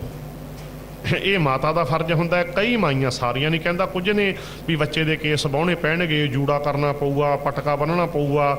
ਬੱਚੇ ਦੇ ਡੈਡੀ ਨੂੰ ਸਿਫਾਰਿਸ਼ ਹੀ ਕਰ ਦਿੱਤੀ ਜਾਂ ਮਨਾ ਲਿਆ, ਤੇ ਬੱਚੇ ਦਾ ਬਾਪ ਬੱਚੇ ਨੂੰ ਮੋਢਿਆਂ 'ਤੇ ਚੁੱਕ ਕੇ ਬੱਚੇ ਦੇ ਕੇਸ ਮਨਾਉਣ ਵਾਸਤੇ ਜਿਸ ਬਾਪ ਨੇ ਸਿੱਖਿਆ ਦੇਣੀ ਸੀ, ਪੁੱਤ ਆਪਣੇ ਧਰਮ ਦੇ ਵਿੱਚ ਨਾ ਭਾਈ ਤਾਰੂ ਸਿੰਘ ਦਾ ਹਵਾਲਾ ਦੇਣਾ ਸੀ। ਭਾਈ ਤਾਰੂ ਸਿੰਘ ਨੇ ਖੋਪਰ ਲਹਾਤਾ ਪਰ ਕੇਸਾਂ ਨੂੰ ਕੈਂਚੀ ਨਹੀਂ ਲੱਗਣ ਦਿੱਤੀ। ਬਾਪ ਨੇ ਮਾਤਾ ਨੇ ਸਿੱਖਿਆ ਦੇਣੀ ਸੀ ਬੱਚੇ ਨੂੰ, ਪੁੱਤ ਆਪਣੇ ਧਰਮ ਵਿੱਚ ਕੇਸ ਨਹੀਂ ਕਟਾਏ ਜਾਂਦੇ, ਖੋਪਰ ਤਾਂ ਲਹਾ ਦਿੱਤਾ ਜਾਂਦਾ ਹੈ। ਪਰ ਉਹੀ ਮਾਤਾ ਸਿਫਾਰਿਸ਼ ਲਾ ਰਹੀ ਹੈ ਬੱਚੇ ਦੇ ਡੈਡੀ ਨੂੰ, ਇਹਦੇ ਕੇਸ ਮਨਾ ਲਿਆ, ਮੈਥੋਂ ਰੋਜ਼ ਕੇਸੀ ਇਸ਼ਨਾਨ ਕਰਕੇ ਜੂੜਾ ਕਰਕੇ ਪਟਕਾ ਮੈਥੋਂ ਨਹੀਂ ਬੰਨਿਆ ਜਾਂਦਾ, ਆਪੇ ਵੱਡਾ ਹੋਇਆ ਰੱਖ ਲੂਗਾ। ਬੋਲੋ ਸਤਨਾਮ। ਇਹ ਚੱਲਦਾ ਨਾ, ਗਲਤੀ ਕਿੱਡੀ ਵੱਡੀ ਹੈ। ਬਾਪ ਪੁੱਤ ਨੂੰ ਚੁੱਕ ਕੇ ਲੈ, ਜਿਸ ਛੋਟੇ ਬੱਚੇ ਦੇ ਕੇਸ ਮੁੰਨੇ ਬਾਪ ਲੈ ਕੇ ਗਿਆ ਨਾ, ਦੱਸ ਕੇ ਬੱਚਾ ਆਪ ਗਿਆ, ਤੁਸੀਂ ਦੱਸ ਦਿਓ ਮੈਨੂੰ, ਬੱਚਾ ਆਪ ਪਹੁੰਚ ਗਿਆ, ਲੈ ਕੇ ਗਿਆ ਨਾ, ਬਾਪ ਲੈ ਕੇ ਜਾ ਰਿਹਾ ਹੈ ਬੱਚੇ ਨੂੰ। ਕਮਾਲ ਹੋ ਗਈ। ਜਿਸ ਬਾਪ ਨੇ ਬੱਚੇ ਨੂੰ ਸਿੱਖਿਆ ਦੇਣੀ ਸੀ ਵੀ ਸਾਡੇ ਧਰਮ ਦੇ ਵਿੱਚ ਕੇਸ ਨਹੀਂ ਕਟਾਏ ਜਾਂਦੇ, ਉਹ ਬਾਪ ਬੱਚੇ ਨੂੰ ਲਿਜਾ ਰਿਹਾ ਹੈ। ਇਹ ਗਲਤੀਆਂ ਆਪਣੀਆਂ ਸਿੰਘੋ ਸਰਦਾਰੋ, ਇਹਨੂੰ ਦਰੁਸਤ ਕਰ ਲਓ। ਇਹ ਦਰੁਸਤ ਕਰ ਲਈਏ ਆਪਾਂ। ਤੇ ਜਿਨ੍ਹਾਂ ਤੋਂ ਇਹ ਗਲਤੀ ਹੋ ਗਈ ਹੈ, ਕੋਈ ਗੱਲ ਨਹੀਂ, ਗਲਤੀ ਦਾ ਅਹਿਸਾਸ ਕਰ ਲਿਓ, ਅੱਜ ਤੋਂ ਬਾਅਦ ਇਹ ਗਲਤੀ ਨਾ ਕਰੋ। ਚਲੋ ਆਪਾਂ ਸਮਝ ਰਹੇ ਸੀ ਬੱਚਿਆਂ ਨਾਲ ਸੰਬੰਧਿਤ ਗੱਲਾਂ ਕੁਝ। ਸੋ ਇੱਦਾਂ ਅਸੀਂ, ਇਹ ਹੈ ਸਾਡਾ ਯਾਨੀ ਕਿ ਜਨਮ ਸੰਸਕਾਰ। ਆਪਾਂ ਬਰੀਕ ਨੁਕਤੇ ਸਮਝ ਲਏ, ਬਾਕੀ ਵਿਚਾਰ ਸਾਰੀ ਤੁਸੀਂ ਜਨਮ ਸੰਸਕਾਰ ਰਹਿਤ ਮਰਿਆਦਾ ਵਿੱਚੋਂ ਪੜ੍ਹ ਲਓ। ਅੱਗੇ ਹੈ ਸਾਡਾ ਅੰਮ੍ਰਿਤ ਸੰਸਕਾਰ। ਇਹ ਤੇ ਬਹੁਤੀ ਵਿਚਾਰ ਆਪਾਂ ਨਾ ਕਰੀਏ, ਕਿਉਂਕਿ ਆਪਾਂ ਪਿਛਲੀ ਹਾਜ਼ਰੀ ਵਿੱਚ 1699 ਦੀ ਵਿਸਾਖੀ ਦੀ ਵਿਚਾਰ ਕੀਤੀ ਸੀ। ਉਦੋਂ ਖੰਡੇ ਦੀ ਪਹੁਲ ਬਾਰੇ ਵਿਚਾਰ ਹੋ ਚੁੱਕੀ ਹੈ। ਜਿਨ੍ਹਾਂ ਨੇ ਨਹੀਂ ਸੁਣੀ ਉਹ ਵੀਰ ਜੀ ਕੋਲੋਂ ਤੁਸੀਂ ਰਿਕਾਰਡਿੰਗਾਂ ਲੈ ਲਿਓ ਤੇ ਉਹ ਤੁਸੀਂ ਸੁਣ ਲਿਓ। ਤਾਂ ਤੇ ਖੰਡੇ ਦੀ ਪੌਲ ਦੇ ਸਿਧਾਂਤ ਕੀ ਹੈ, ਪੰਜ ਕਕਾਰੀ ਰਹਿਤ ਕੀ ਹੈ, ਤਾਂ ਤੇ ਸਾਰਾ ਕੁਝ ਪਿੱਛੇ ਵਰਣਨ ਹੋ ਚੁੱਕਿਆ ਹੈ। ਦੁਬਾਰਾ ਪੜ੍ਹਨਾ ਹੋਵੇ ਰਹਿਤ ਮਰਿਆਦਾ ਦੀ ਕਾਪੀ 'ਚੋਂ ਵੀ ਪੜ੍ਹ ਲਓ, ਉੱਥੇ ਸਾਰੀ ਮਰਿਆਦਾ ਲਿਖੀ ਹੋਈ ਹੈ। ਫਿਰ ਤੀਜਾ ਸੰਸਕਾਰ ਹੈ ਸਾਡਾ ਆਨੰਦ ਸੰਸਕਾਰ। ਜਦੋਂ ਬੱਚੇ ਬੱਚੀ ਦਾ ਵਿਆਹ ਕਰਨਾ ਹੈ, ਭਾਵ ਕੀ ਮਰਿਆਦਾ ਹੈ। ਪਹਿਲੀ ਗੱਲ ਤਾਂ ਇਹ ਹੈ, ਸਿੱਖ ਦੀ ਬੇਟੀ ਦਾ ਰਿਸ਼ਤਾ ਸਿੱਖ ਦੇ ਨਾਲ ਹੋਵੇ, ਬਿਨਾਂ ਜਾਤ ਗੋਤ ਦੇ ਵਿਤਕਰੇ। ਇਹ ਸਾਡੇ 'ਚ ਨਹੀਂ ਚੱਲ ਸਕਿਆ, ਕਿਉਂਕਿ ਖੰਡੇ ਦੀ ਪੌਲ ਛਕਦਿਆਂ ਕੁਲ ਨਾਸ਼ ਹੈ, ਜਾਤ ਗੋਤ ਖਤਮ ਹੈ, ਸਿੱਖ ਦੀ ਕੋਈ ਜਾਤ ਨਹੀਂ, ਜਿਹਦੀ ਜਾਤ ਹੈ ਉਹ ਸਿੱਖ ਨਹੀਂ ਹੋ ਸਕਦਾ। ਬੋਲੋ ਸਤਨਾਮ। ਜਾਤੀਵਾਦ ਵਿੱਚ ਵਿਸ਼ਵਾਸ ਕਰਨ ਵਾਲਾ ਸਿੱਖ ਨਹੀਂ ਹੋ ਸਕਦਾ। ਖੰਡੇ ਦੀ ਪਹੁਲ ਛਕਦਿਆਂ ਕੁਲ ਨਾਸ਼ ਹੈ, ਕਾਸਟ ਸਬ ਕਾਸਟ ਖਤਮ, ਕਾਸਟ ਸਬ ਕਾਸਟ ਖਤਮ। ਹੁਣ ਕਈਆਂ ਦੇ ਤਾਂ ਮਾਫ ਕਰਨਾ, ਇਹ ਸਾਡਿਆਂ ਦੇ ਗੱਲਾਂ ਹੀ ਨਹੀਂ ਅੰਦਰ ਲੰਘਦੀਆਂ, ਗੱਲਾਂ ਹੀ ਨਹੀਂ ਅੰਦਰ ਲੰਘਦੀਆਂ। ਇਸ ਕਰਕੇ ਸਿੱਖ ਹੋਵੇ, ਗੁਰੂ ਗ੍ਰੰਥ ਸਾਹਿਬ ਨਾਲ ਜੁੜੇ ਹੋਣ, ਗੁਰਮਤ ਹੋਵੇ, ਗੁਰਸਿੱਖੀ ਹੋਵੇ, ਜਾਤ ਗੋਤ ਕਾਸਟ ਸਬ ਕਾਸਟ ਦਾ ਕੋਈ ਮਤਲਬ ਨਹੀਂ, ਸਿੱਖ ਜ਼ਰੂਰ ਹੋਵੇ। ਇਹ ਨੁਕਤੇ ਦੇ ਉੱਤੇ ਪਹਿਰਾ ਦੇਣ ਦੀ ਕੋਸ਼ਿਸ਼ ਕਰੀਏ। ਫਿਰ ਜਿਹੜੀਆਂ ਅੱਜ ਸ਼ਿਕਾਇਤਾਂ ਆਉਂਦੀਆਂ ਕਈ ਤਰ੍ਹਾਂ ਦੀਆਂ ਸ਼ਿਕਾਇਤਾਂ ਹੁੰਦੀਆਂ ਨੇ ਵੀ ਸਿੱਖ ਦੀ ਬੇਟੀ ਅਣਮੱਤੀਆਂ ਦੇ ਚਲੀ ਗਈ, ਇਸ਼ਾਰਾ ਕਾਫੀ ਹੈ, ਤੁਸੀਂ ਸਾਰੇ ਜਾਣਦੇ ਹੋ। ਉਹ ਸ਼ਿਕਾਇਤਾਂ ਨਹੀਂ ਆਉਣਗੀਆਂ। ਅਸੀਂ ਵੀ ਜਾਤੀਵਾਦ ਦੇ ਵਿੱਚ ਕੈਦ ਹੋ ਗਏ, ਅਸੀਂ ਲੋਕ ਵੀ। ਅਤੇ ਜਦੋਂ ਕੋਈ ਅਣਮੱਤੀ ਉਦੋਂ ਸਮਝੌਤਾ ਕਰ ਲਿਆ ਜਾਂਦਾ, ਉਦੋਂ ਪਤਾ ਨਹੀਂ ਸਮਝੌਤਾ ਕਿਵੇਂ ਕਰ ਲੈਂਦੇ ਨੇ ਅਣਮੱਤੀ ਨਾਲ। ਕਾਫੀ ਥਾਵਾਂ 'ਤੇ ਹੋਇਆ ਨਾ ਇਹ ਵੀ ਸਿੱਖ ਦੀ ਲੜਕੀ ਮੁਸਲਮਾਨ ਦੇ ਘਰ ਵੀ ਚਲੀ ਗਈ, ਸਪਸ਼ਟ ਕਹਿਣਾ ਪੈਂਦਾ। ਉਹ ਤਾਂ ਸਮਝੌਤਾ। ਅਤੇ ਜਦੋਂ ਆਪਸ ਵਿੱਚ ਰਿਸ਼ਤੇ ਕਰਨੇ ਹੈ, ਉਦੋਂ ਗੋਤ ਪੁੱਛਣ ਬਹਿ ਜਾਂਦੇ ਹੈ। ਬੋਲੋ ਸਤਨਾਮ। ਉਦੋਂ ਵੀ ਗੁਰਸਿੱਖ ਹੈ, ਗੁਰਸਿੱਖ ਨੇ, ਬਾਣੀ ਪੜ੍ਹਨ ਵਾਲੇ ਨੇ, ਕੀਰਤਨ ਕਰਨ ਵਾਲੇ ਰਹਿਤ ਮਰਿਆਦਾ ਦੇ ਵਿੱਚ ਨੇ। ਉਦੋਂ ਗੋਤ ਯਾਦ ਆ ਜਾਂਦਾ। ਜਦੋਂ ਇੱਦਾਂ ਦਾ ਕੋਈ, ਉਦੋਂ ਸਮਝੌਤਾ ਕਰ ਲੈਂਦੇ ਆ, ਕਮਾਲ ਹੋ ਗਈ। ਇਸ ਕਰਕੇ ਇਹਨਾਂ ਨੁਕਤਿਆਂ ਨੂੰ ਅਸੀਂ ਸਮਝਣ ਦੀ ਕੋਸ਼ਿਸ਼ ਕਰੀਏ। ਪਹਿਲਾ ਨੁਕਤਾ ਸਮਝ ਲਿਆ, ਆਨੰਦ ਸੰਸਕਾਰ। ਫਿਰ ਜਿਸ ਵੇਲੇ ਕਿਤੇ ਸਾਡੀ ਗੱਲਬਾਤ ਹੋ ਗਈ, ਇੰਗੇਜਮੈਂਟ ਹੋ ਗਈ, ਕਹਿ ਲਓ ਗੱਲਬਾਤ ਪੱਕੀ ਹੋ ਗਈ, ਸੌਦੇਬਾਜ਼ੀ ਕੋਈ ਨਹੀਂ ਕਰਨੀ। ਦਾਜ ਦਹੇਜ ਲੈਣ ਦੇ ਨਾ, ਰਿਸ਼ਤਿਆਂ ਦਾ ਵਪਾਰੀਕਰਨ ਨਾ ਕਰੀਏ। ਅੱਜ ਰਿਸ਼ਤਿਆਂ ਦਾ ਵਪਾਰੀਕਰਨ ਹੋ ਗਿਆ ਨਾ, ਜਿੱਥੇ ਵਪਾਰੀਕਰਨ ਹੋ ਗਿਆ ਉੱਥੇ ਪਿਆਰ ਕਿੱਥੇ ਰਹਿ ਗਿਆ? ਪਿਆਰ ਤਾਂ ਉੱਥੇ ਰਿਹਾ ਨਹੀਂ ਫਿਰ। ਇਸ ਕਰਕੇ ਰਿਸ਼ਤਿਆਂ ਦਾ ਵਪਾਰੀਕਰਨ ਨਾ ਕਰੀਏ, ਰਿਸ਼ਤਿਆਂ ਨੂੰ ਰਿਸ਼ਤੇ ਰਹਿਣ ਦੇਈਏ, ਕਦੇ ਵੀ ਸੌਦਾਬਾਜ਼ੀ ਨਾ ਕਰੀਏ। ਹਾਂ, ਆਪਣੀ ਕਹਿ ਲਓ ਖੁਸ਼ੀ ਦੇ ਨਾਲ ਦੋਨਾਂ ਪਰਿਵਾਰਾਂ ਨੇ ਰਲ ਕੇ, ਲੜਕੇ ਤੇ ਲੜਕੀ ਵਾਲਾ ਰਲ ਮਿਲ ਕੇ ਬੱਚੇ ਬੱਚੀ ਨੂੰ ਲੋੜੀਂਦਾ ਸਮਾਨ ਬਣਾ ਦਿੱਤਾ, ਕੋਈ ਗੁਨਾਹ ਨਹੀਂ। ਦੋਨੇ ਪਰਿਵਾਰ ਰਲ ਕੇ ਵੀ ਕੋਈ ਦੋ ਚਾਰ ਚੀਜ਼ਾਂ ਲੜਕੀ ਵਾਲੇ ਨੇ ਲੈ ਲਈਆਂ, ਦੋ ਚਾਰ ਚੀਜ਼ਾਂ ਲੜਕੇ ਵਾਲੇ ਨੇ ਲੈ ਲਈਆਂ, ਇੱਦਾਂ ਰਲ ਮਿਲ ਕੇ ਕੋਈ ਲੋੜੀਂਦਾ ਸਮਾਨ ਲੈ ਦਿੱਤਾ ਬੱਚਿਆਂ ਨੂੰ, ਵਰਤੋਂ ਦਾ ਕੋਈ ਗੱਲ ਨਹੀਂ। ਪਰ ਸੌਦਾਬਾਜ਼ੀ ਨਹੀਂ ਕਰਨੀ ਵੀ ਆਹ ਕਾਰ ਲਵਾਂਗੇ, ਇੰਨੇ ਨਗਦ ਲਵਾਂਗੇ, ਇੰਨੇ ਮੁੰਡੇ ਦੇ ਚਾਚੇ, ਇੰਨੇ ਤਾਏ, ਇੰਨੇ ਫੁੱਫੜ, ਇੰਨੇ ਮਾਮੇ, ਇੰਨੇ ਮਾਸੜ, 1 2 3 4 5 21 ਛਾਪਾਂ ਬਣਦੀਆਂ ਭਾਈ। ਇਹ ਮਨਮੁੱਖਾਂ ਵਾਲਾ ਕੰਮ ਨਹੀਂ ਕਰਨਾ। ਗੁਰਬਾਣੀ ਵਿੱਚ ਲਿਖਿਆ, ਹੋਰ ਮਨਮੁੱਖ ਦਾਜ ਜੇ ਰੱਖ ਦਿਖਾਲੇ, ਸੋ ਕੂੜ ਅਹੰਕਾਰ ਕੱਚ ਪਾਜੋ। ਗੁਰੂ ਜੀ ਕਹਿੰਦੇ ਜਿਹੜੇ ਪਹਿਲਾਂ ਲੈਣ ਦੇਣ ਦਾ ਸੌਦਾ ਕਰਦੇ ਆ, ਫਿਰ ਰੱਖ ਕੇ ਦਿਖਾਉਂਦੇ ਆ, ਨਮੈਸ਼ਾਂ ਲਾਉਂਦੇ ਆ ਵੀ ਆਹ ਦਿੱਤਾ ਲਿਆ। ਗੁਰੂ ਜੀ ਕੀ ਕਹਿੰਦੇ? ਕਹਿੰਦੇ ਮਨਮੁੱਖ, ਝੂਠੇ, ਹੰਕਾਰੀ, ਕੱਚੇ ਪਾਜ ਬਣਾਉਂਦੇ ਆ। ਇੰਨੀਆਂ ਲਾਹਨਤਾਂ ਪਾਈਆਂ ਬਾਣੀ 'ਚ। ਕੀ ਲਿਖਿਆ ਜੀ? ਮਨਮੁੱਖ, ਝੂਠੇ, ਹੰਕਾਰੀ, ਕੱਚੇ ਪਾਜ ਬਣਾਉਂਦੇ ਆ। ਨਹੀਂ ਲਿਖਿਆ ਤਾਂ ਮੈਨੂੰ ਹੁਣੇ ਦੱਸ ਦਿਓ, ਬੱਚੇ ਨੂੰ ਪਿਆਰ ਨਾਲ ਰੋਕਿਓ। ਤਾਂ ਤੇ ਇਹ ਗੱਲ ਨੂੰ ਆਪਾਂ ਸਮਝ ਲਿਆ। ਫੈਸਲਾ ਗੁਰਬਾਣੀ ਦੇ ਫੈਸਲੇ ਨਾ ਕਿਤੇ ਭੁੱਲ ਜਿਓ। ਆਹ ਪੰਕਤੀ ਯਾਦ ਕਰ ਲਿਓ, ਇੱਕ ਵਾਰੀ ਹੋਰ ਬੋਲ ਦੇਣਾ।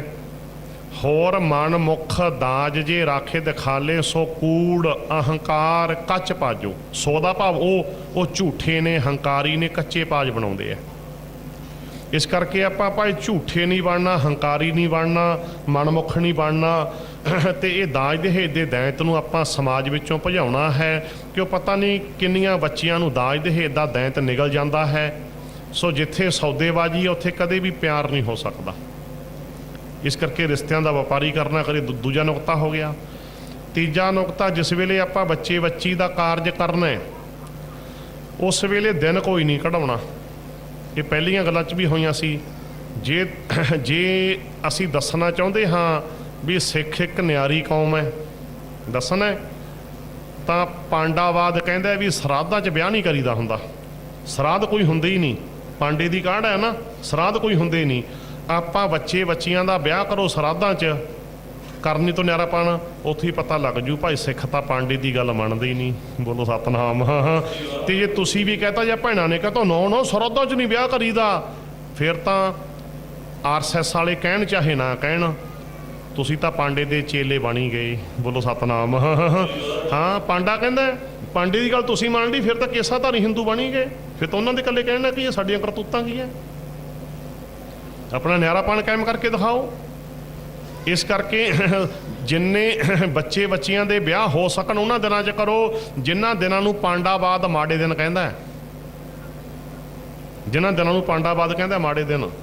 ਪਾਂਡਾਵਾਦ ਕਹਿੰਦਾ ਪੈਂਚਕਾਂ 'ਚ ਵਿਆਹ ਨਹੀਂ ਕਰਨਾ ਹੁੰਦਾ। ਮੈਂ ਆਪਣੀ ਧੀ ਦਾ ਤੇ ਪੁੱਤ ਦਾ ਵਿਆਹ ਪੈਂਚਕਾਂ 'ਚ ਕੀਤਾ ਸੀ ਜਾਣ ਬੁੱਝ। ਪੈਂਚਕਾਂ ਹੁੰਦੀਆਂ ਨਹੀਂ, ਭਾਵ ਜਿਹਨੂੰ ਪਾਂਡੇ ਦੀ ਜੰਤਰੀ ਕਹਿੰਦੀ ਏ ਪੈਂਚਕਾਂ ਦੇ ਦਿਨ ਨੇ, ਉਹਨਾਂ ਦਿਨਾਂ 'ਚ ਮੈਂ ਕੀਤਾ ਸੀ। ਮੈਂ ਦੇਖਾਂਗੇ ਕੀ ਬੰਬ ਚੱਲੂਗਾ। ਪ੍ਰੈਕਟੀਕਲ ਅਸੀਂ ਚੈਲੰਜ ਕਰਦੇ ਹੁੰਦੇ ਹੈਗੇ, ਪ੍ਰੈਕਟੀਕਲ ਰੂਪ ਦੇ ਵਿੱਚ।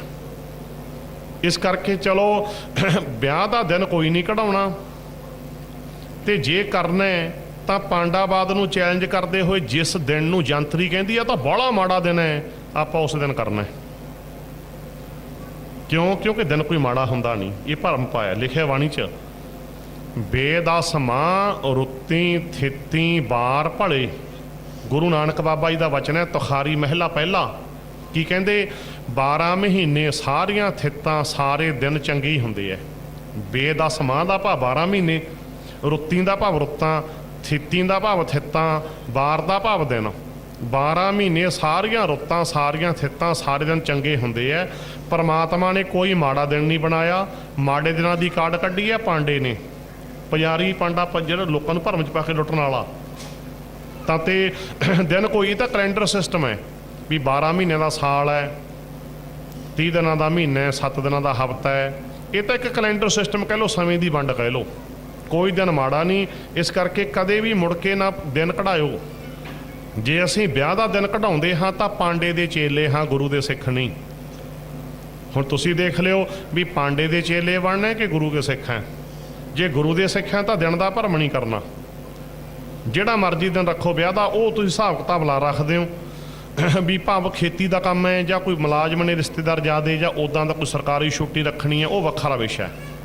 ਪਰ ਚੰਗਾ ਮਾੜਾ ਦਿਨ ਕੋਈ ਨਹੀਂ ਹੁੰਦਾ, ਸਾਰੇ ਦਿਨ ਹੀ ਚੰਗੇ ਹੁੰਦੇ ਹੈ। ਤੀਜਾ ਨੁਕਤਾ ਸਮਝ ਲਿਆ ਆਪਾਂ ਆਨੰਦ ਸੰਸਕਾਰ ਦੇ ਵਿੱਚ, ਸਿੱਖ ਦੀ ਬੇਟੀ ਦਾ ਰਿਸ਼ਤਾ ਸਿੱਖ ਨਾ ਹੋਵੇ ਬਿਨਾਂ ਜਾਤ ਗੋਤ ਦੇ ਵਿਤਕਰੇ। ਦੂਜਾ ਨੁਕਤਾ ਸਮਝ ਲਿਆ, ਵਿਆਹ ਦਾ ਦਿਨ ਕੋਈ ਨਹੀਂ ਕਢਾਉਣਾ ਤੇ ਸੌਦੇਬਾਜ਼ੀ ਕੋਈ ਨਹੀਂ ਕਰਨੀ। ਫਿਰ ਕਾਰਡ ਛਪਾਉਣੇ ਹੈ ਤਾਂ ਪੰਜਾਬੀ ਦੇ ਵਿੱਚ ਜ਼ਰੂਰ ਹੋਣ, ਜੇ ਪਿਛਲੇ ਪਾਸੇ ਅੰਗਰੇਜ਼ੀ ਵੀ ਲਿਖਣੀ ਹੈ ਤੁਹਾਡੀ ਮਰਜ਼ੀ ਹੈ, ਪਰ ਪੰਜਾਬੀ ਗੁਰਮੁਖੀ ਵਿੱਚ ਕਾਰਡ ਛਪਾਓ। ਤੇ ਕਾਰਡਾਂ ਦੇ ਉੱਤੇ ਗੁਰਬਾਣੀ ਦੀਆਂ ਪੰਕਤੀਆਂ ਨਾ ਲਿਖੋ, ਕਿ ਉਹਨਾਂ ਦੀ ਉਚੇਚੀ ਸੰਭਾਲ ਨਹੀਂ ਹੁੰਦੀ, ਦੀ ਰੁਲਦੇ ਫਿਰਦੇ ਰਹਿੰਦੇ, ਕਈ ਵਾਰ ਡਸਟਬਿਨ 'ਚ ਵੀ ਚਲੇ ਜਾਂਦੇ ਨੇ। ਇਸ ਕਰਕੇ ਗੁਰਬਾਣੀ ਦੀਆਂ 17 ਕਾਰਡਾਂ ਦੇ ਉੱਤੇ ਨਾ ਲਿਖੋ, ਪੰਜਾਬੀ ਵਿੱਚ ਕਾਰਡ ਛਪਾਓ। ਜੇ ਨਾਲ ਇੱਕ ਭਾਸ਼ਾ ਹੋਰ ਲੋੜ ਸਮਝਦੇ ਹੋ ਤਾਂ ਅੰਗਰੇਜ਼ੀ ਥੱਲੇ ਲਿਖ ਦਿਓ, ਉੱਤੇ ਪੰਜਾਬੀ ਪਹਿਲੇ ਨੰਬਰ ਤੇ। ਇਹਨਾਂ ਗੱਲਾਂ ਦੇ ਗਹਿਰੇ ਅਰਥ ਹੈ, ਇਹਨਾਂ ਨੂੰ ਸਮਝ ਲਿਓ। ਫਿਰ ਕਾਰਡ ਦੇ ਥੱਲੇ ਇੱਕ ਨੋਟ ਲਿਖ ਦਿਓ, ਥੱਲੇ ਵਿਸ਼ੇਸ਼ ਨੋਟ, ਇੱਥੇ ਨਸ਼ਾ ਵਰਤ ਕੇ ਕੋਈ ਨਾ ਆਵੇ। ਕਿਉਂ ਸਿੱਖਾਂ ਦੇ ਵਿਆਹ ਨਾ ਭਾਵੇਂ ਇੱਥੇ ਵਰਤਾਇਆ ਤਾਂ ਜਾਣਾ ਹੀ ਨਹੀਂ, ਵੀ ਵਰਤ ਕੇ ਬਿਨਾਂ ਕੋਈ ਆਵੇ ਅਸੀਂ ਨਹੀਂ ਬਣਨ ਦੇਣਾ। ਨਸ਼ਾ ਵਰਤ ਕੇ, ਨਸ਼ਿਆਂ ਤੋਂ ਪੂਰਾ ਸੰਕੋਚ, ਵਿਆਹ ਦੇ ਵਿੱਚ ਕਿਸੇ ਲੱਚਰਵਾਦ ਤੋਂ ਸੰਕੋਚ, ਡੀਜੇ ਦੇ ਗੰਦੇ ਗੀਤਾਂ ਤੇ ਬਾਂਦਰ ਟਪੂਸੀਆਂ ਮਾਰਨੀਆਂ ਸਿੱਖ ਦਾ ਕੰਮ ਨਹੀਂ। ਅਸੀਂ ਨਚਾਰਾਂ ਦੀ ਕੌਮ ਨਹੀਂ, ਸਿੱਖ ਇੱਕ ਮਾਰਸ਼ਲ ਕੌਮ ਹੈ। ਜਿਹੜੇ ਹੱਥ ਜ਼ਾਲਮ ਦੀ ਸੰਘੀ ਫੜਦੇ ਹੁੰਦੇ ਅੱਜ ਗੰਦੇ ਗੀਤਾਂ ਤੇ ਚੁਟਕੀਆਂ ਵਜਾਉਣ ਲੱਗੇ। ਮਾਰਸ਼ਲ ਕੌਮ ਨਚਾਰਾਂ ਦੀ ਕੌਮ ਬਣਦੀ ਜਾਂਦੀ ਹੈ, ਬਚਾ ਲਓ। ਨਚਾਰਾਂ ਦੀ ਕੌਮ ਨਹੀਂ ਇਹ ਨਾ। ਤੇ ਜੇ ਖੇਡਣਾ ਹੀ ਹੈ ਤਾਂ ਮਾਰਸ਼ਲ ਕੌਮ ਦੀ ਮਾਰਸ਼ਲ ਗੇਮ ਹੈ ਗੱਤਕਾ। ਵਿਆਹ ਸ਼ਾਦੀ ਵਿੱਚ ਕੋਈ ਪਾਰਟੀ ਛੱਡੋ, ਗੱਤਕੇ ਦੇ ਜੌਹਰ ਦਿਖਾਉਣ। ਬੋਲੋ ਸਤਨਾਮ। ਖੇਡੋ ਸਿੰਘਾਂ ਵਾਲੀ ਖੇਡ ਵੇ, ਖੇਡਣੀ ਆ ਤਾਂ ਰੋਮ ਰੋਮ ਦੀ ਐਕਸਰਸਾਈਜ਼ ਹੁੰਦੀ ਹੈ ਗੱਤਕੇ ਦੇ ਵਿੱਚ, ਰੋਮ ਰੋਮ ਦੀ ਐਕਸਰਸਾਈਜ਼। ਖੇਡੋ ਖੇਡਣੀਆਂ ਸਿੰਘਾਂ ਵਾਲੀਆਂ ਖੇਡਾਂ। ਆ ਬਾਂਦਰ ਟਪੂਸੀਆਂ ਕੀ ਹੋਈਆਂ ਡੀਜੇ ਤੇ, ਆਏ ਭੁੜਕ ਜਿਵੇਂ ਮੱਖੀਆਂ ਲੜੀਆਂ ਹੁੰਦੀਆਂ। ਇਹ ਦੱਸ ਲੈ ਸਿੰਘ ਹੁੰਦੇ ਆ ਜੀ, ਸਰਦਾਰ ਹੁੰਦੇ ਆ। ਕਮਾਲ ਦੀ ਗੱਲ ਹੈ, ਕਮਾਲ ਦੀ ਗੱਲ। ਦੇਖੋ ਤੁਸੀਂ ਇਹ ਗੱਲਾਂ ਨੂੰ ਛੱਡ ਦੇਈਏ। ਸੋ ਲੱਚਰਵਾਦ ਤੋਂ ਸੰਕੋਚ ਕਰੀਏ, ਨਸ਼ਿਆਂ ਤੋਂ ਸੰਕੋਚ ਕਰੀਏ। ਗੁਰੂ ਗ੍ਰੰਥ ਸਾਹਿਬ ਦੀ ਹਜ਼ੂਰੀ ਦੇ ਵਿੱਚ ਕੋਈ ਕਲਗੀ ਸ਼ੇਰੇ ਲਾ ਕੇ ਆਉਣਾ ਵਰਜਿਤ ਹੈ। ਗੁਰੂ ਦੇ ਦਰ ਤੇ ਕੁਝ ਬਣ ਕੇ ਨਹੀਂ ਆਈਦਾ।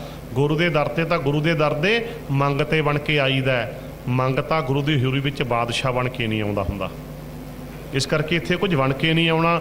ਰਹਿਦਮ ਰਿਆਜ਼ 'ਚ ਲਿਖਿਆ ਹੈ, ਗਾਨੇ ਬੰਨਣੇ, ਮੁਕਟ ਲਾਉਣੇ, ਸ਼ੇਰੇ ਬੰਨਣੇ, ਕਲਗੀਆਂ ਲਾਉਣੀਆਂ ਵਰਜਿਤ ਹੈ। ਪੜ੍ਹ ਲਿਓ, ਇਹ ਖੁਦ ਵੀ ਤੁਸੀਂ ਪੜ੍ਹ ਲੈਣਾ।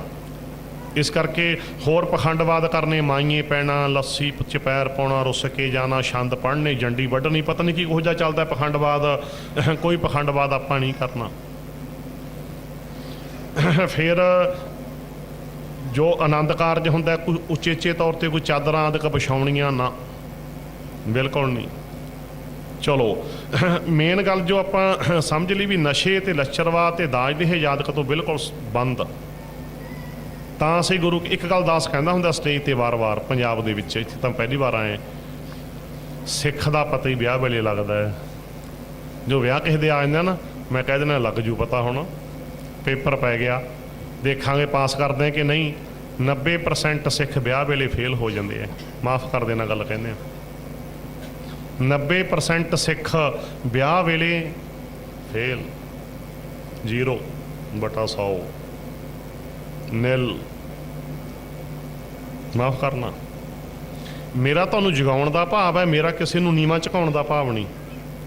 ਦੱਸਣਾ ਪੈਂਦਾ ਨਾ, ਜਾਗਰਤੀ ਪੈਦਾ ਕਰਨੀ ਹੈ। ਇੱਕ ਗੱਲ ਜ਼ਰੂਰ ਕਹਿ ਦੇਵਾਂ, ਪ੍ਰਚਾਰਕ ਹੋਣ ਦੇ ਨਾਤੇ, ਖੂਹ ਮੈਂ ਆਪਣੀ ਕਥਾ ਨਹੀਂ ਸੁਣਾ ਰਿਹਾ, ਸਪਸ਼ਟੀਕਰਨ ਦੇਣ ਦੇ ਨਾਤੇ, ਜੋ ਤੁਹਾਨੂੰ ਹੁਣ ਤੱਕ ਕਿਹਾ ਉਹ ਦਾਸ ਨੇ ਆਪਣੀ ਜ਼ਿੰਦਗੀ 'ਚ ਕੀਤਾ ਹੈ। ਕਿਉਂ ਸਪਸ਼ਟੀਕਰਨ ਦਿੱਤਾ ਹੈ? ਸਟੇਜ ਤੇ ਮੈਕ ਕੋਲੇ ਬੈਠ ਕੇ ਦੂਜਿਆਂ ਨੂੰ ਨਸੀਹਤਾਂ ਦੇਣੀਆਂ ਬਹੁਤ ਸੌਖੀਆਂ ਹੁੰਦੀਆਂ।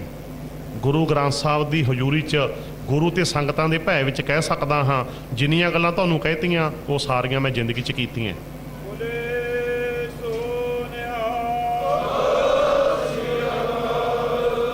ਇਹ ਪ੍ਰਚਾਰਕ ਹੋਣ ਦੇ ਨਾਤੇ ਮੈਂ ਸਪਸ਼ਟੀਕਰਨ ਦਿੱਤਾ ਆਪਣਾ ਤੁਹਾਨੂੰ, ਸਪਸ਼ਟੀਕਰਨ ਪ੍ਰਚਾਰਕ ਹੋਣ ਦੇ ਨਾਤੇ। ਚਲੋ ਰਹੋ ਵਿਚਾਰ ਤਾਂ। ਤੇ ਇੱਦਾਂ ਅਸੀਂ ਇਹਨਾਂ ਗੱਲਾਂ ਨੂੰ ਸਮਝਣ ਦੀ ਕੋਸ਼ਿਸ਼ ਕਰੀਏ। ਜੇ ਸਾਡੇ ਕਰਮ ਵਿੱਚ ਸਿੱਖੀ ਨਹੀਂ, ਸਿੱਖ ਕਾਹਦੇ ਹਾਂ ਅਸੀਂ? ਸਿੱਖ ਦਾ ਪਤਾ ਵਿਆਹ ਵੇਲੇ ਲੱਗਦਾ। ਪੇਪਰ ਆ ਇਹ, ਪੇਪਰ। ਚਲੋ ਇੱਦਾਂ ਅਸੀਂ ਇਹਨਾਂ ਨੁਕਤਿਆਂ ਨੂੰ ਸਮਝ ਲਿਆ, ਮੋਟੇ-ਮੋਟੇ ਨੁਕਤੇ ਸਮਝ ਲਏ ਆਪਾਂ, ਸਾਰੇ ਨਹੀਂ, ਸਾਰੇ ਤੁਸੀਂ ਪੜ੍ਹ ਲਿਓ। ਮੇਨ ਗੱਲਾਂ ਆਪਾਂ ਕਰ ਲਈਆਂ। ਤੇ ਹੋਰ ਕੋਈ ਮਨਮੱਤੀ ਰੀਤਾਂ ਨਾ ਕਰੋ। ਹੋਰ ਰੀਤਾਂ ਤੁਸੀਂ ਕਹੋ ਹੋਰ ਕਿਹੜੀਆਂ? ਜਿਵੇਂ ਕਈ ਦੇਖੇ ਮੈਂ ਰਿੰਗ ਸੈਰੇਮਨੀ ਕਰਨ ਬਹਿ ਜਾਂਦੇ ਆ। ਦੱਸ ਲੈ, ਇਹ ਅਸਾਈਆਂ ਦੀ ਰੀਤ ਹੈ, ਕਰਨਾ ਆਪਾਂ ਨੂੰ ਕੀ ਇਤਰਾਜ਼ ਹੈ? ਰਿੰਗ ਸੈਰੇਮਨੀ ਅਸਾਈਆਂ ਦੀ ਕੰਪਲੀਟ ਮੈਰਿਜ ਹੈ। ਕਈ ਚੁੰਨੀ ਚੜਾਉਣ ਕਾ ਬਹਿ ਜਾਂਦੇ ਆ, ਪਾਰਸੀ ਮੁਸਲਮਾਨਾਂ ਦੀ ਰੀਤ ਹੈ। ਕਈ ਜੈਮਾਲਾ ਪਾਉਣ ਬਹਿ ਜਾਂਦੇ ਆ। ਜੈਮਾਲਾ ਸਵੰਬਰ ਵਿਆਹ ਦੀ ਰੀਤ ਹੈ। ਕਿਸੇ ਰਾਜੇ ਦੀ ਲੜਕੀ ਨੇ, ਰਾਜਕੁਮਾਰੀ ਕਹਿ ਦਿੱਤਾ ਜਾਂਦਾ ਸੀ ਨਾ, ਕੋਈ ਸ਼ਰਤ ਰੱਖੀ ਹੁੰਦੀ ਸੀ, ਜਿਹੜਾ ਨੌਜਵਾਨ ਉਹ ਸ਼ਰਤ ਪੂਰੀ ਕਰ ਦਿੰਦਾ, ਉਹ ਲੜਕੀ ਉਹਦੇ ਗਲ ਵਿੱਚ ਜੈਮਾਲਾ ਪਾ ਦਿੰਦੀ, ਲੜਕਾ ਉਹਦੇ ਗਲ ਵਿੱਚ ਜੈਮਾਲਾ ਪਾ ਦਿੰਦਾ। ਬਸ ਦੋਨਾਂ ਨੂੰ ਪਤੀ ਪਤਨੀ ਮੰਨ ਲੈਂਦਾ, ਤੋਰ ਦਿੱਤੇ, ਬਸ ਕੰਪਲੀਟ ਮੈਰਿਜ ਹੋ ਗਈ। ਬਸ ਇਹ ਸਵੰਬਰ ਵਿਆਹ ਦੀ ਰੀਤ ਹੈ ਜੈਮਾਲਾ। ਤੇ ਸਾਡੇ ਰਿੰਗ ਸੈਰੀਮਨੀ ਵੀ ਕਰ ਲਈ, ਜੈਮਾਲਾ ਵੀ ਪਾ ਲਈ, ਚੁੰਨੀ ਵਾਲਾ ਪਖੰਡ। ਮਗਰੋਂ ਕਹਿਣਗੇ ਆਨੰਦ ਕਾਰਜ ਕਰ ਦਿਓ ਭਾਈ ਜੀ। ਮੈਂ ਕਹਿੰਦਾ ਹੁਣ ਭਾਈ ਹੁਣ ਵਗ ਜਾਓ, ਤਿੰਨ ਤਰ੍ਹਾਂ ਦੇ ਵਿਆਹ ਤਾਂ ਕਰ ਲਏ, ਹੁਣ ਰਹਿਣ ਦਿਓ, ਵਗ ਜਾਓ ਹੁਣ। ਹੋਰ ਫਿਰ ਹੁਣ ਕੀ ਹੈ? ਮੈਂ ਤਾਂ ਨਹੀਂ ਕਦੇ ਕੀਤੀ, ਮੇਰਾ ਸਿੱਧਾ ਸੁਭਾਅ ਜੀ, ਮੈਨੂੰ ਕੋਈ ਇੱਥੇ ਕਹੇ। ਮੈਂ ਕਹਿੰਦਾ 3 ਵਾਰੀ ਤਾਂ ਕਰ ਲਿਆ। ਹੁਣ ਮੁਸਲਮਾਨਾਂ ਵਾਲਾ ਵੀ ਕਰ ਲਿਆ ਤੁਸੀਂ, ਈਸਾਈਆਂ ਵਾਲਾ ਵੀ ਕਰ ਲਿਆ, ਹਿੰਦੂਆਂ ਦੀ ਸਵੰਬਰ ਰੀਤ ਵੀ ਕਰ ਲਈ, ਆਨੰਦ ਕਾਰਜਾਂ ਹੁਣ ਕੀ ਰਹਿ ਕਸਰ ਰਹਿ ਗਈ? ਵਗ ਜਾਓ, ਵਗ ਜਾਓ ਹੁਣ। ਹੋ 3 ਵਾਰੀ ਤਾਂ ਹੋ ਗਿਆ। ਤੇ ਇੱਕ ਗੱਲ ਮੇਰੀ ਬੇਨਤੀ ਹੈ, ਵੈਸੇ ਸਿਆਣੇ ਬੈਠੇ ਹੋ, ਕਈਆਂ ਨਾਲ ਜਦੋਂ ਇਹ ਗੱਲਾਂ ਕਰੀਏ, ਪਤਾ ਸਾਡੇ ਅੰਦਰ ਇੱਦਾਂ ਦੇ ਕੀ ਭਾਵ ਬਣ ਗਏ।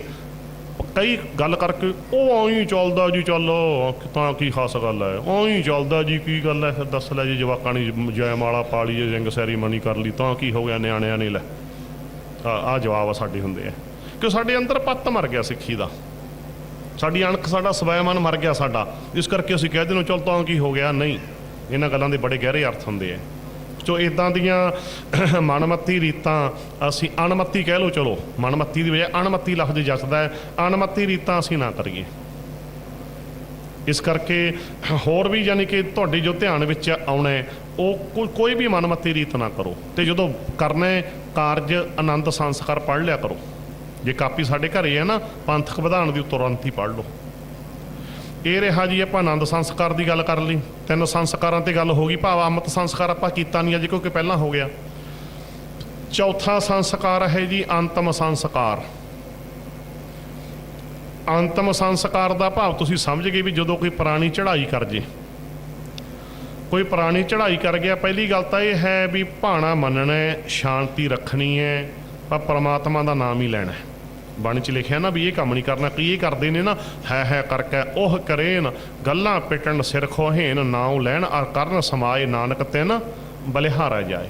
ਗੁਰੂ ਜੀ ਕਹਿੰਦੇ ਜਿਹੜੇ ਸਮਾਈ ਰੱਖਦੇ ਆ, ਸ਼ਾਂਤੀ ਰੱਖਦੇ ਆ, ਹੈ ਉਹੇ ਨਹੀਂ ਕਰਦੇ, ਪ੍ਰਮਾਤਮਾ ਦਾ ਨਾਂ ਲੈਂਦੇ ਆ, ਕਹਿੰਦੇ ਸਦਕੇ ਜਾਈਏ ਉਹਨਾਂ ਤੋਂ। ਗੁਰੂ ਜੀ ਵੀ ਇਹਨਾਂ ਨੂੰ ਕਹਿੰਦੇ ਕੀ ਕਹਿੰਦੇ ਨੇ, ਕਹਿੰਦੇ ਸਦਕੇ ਜਾਈਏ ਜਿਹੜੇ ਸਮਾਈ ਰੱਖਦੇ ਆ, ਨਾਉ ਲੈਣ ਅਰ ਕਰਨ ਸਮਾਏ ਨਾਨਕ ਤਿਨ ਬਲਿਹਾਰਾ ਜਾਏ। ਚਲੋ ਸਮਾਈ ਕਿਉਂਕਿ ਜੰਮਣ ਮਰਨਾ ਹੁਕਮ ਹੈ ਭਾਣਾ ਆਵਾਜਾਏ। ਫਿਰ ਕੋਈ ਪੁਰਾਣੀ ਚੜ੍ਹਾਈ ਕਰ ਗਿਆ ਤਾਂ ਚਲੋ ਸਫਾਈ ਵਾਸਤੇ ਅੰਤਮ ਇਸ਼ਨਾਨ ਕਰ ਲਿਆ ਜਾਂਦਾ, ਕਰਾ ਲਿਆ ਜਾਂਦਾ, ਠੀਕ ਹੈ।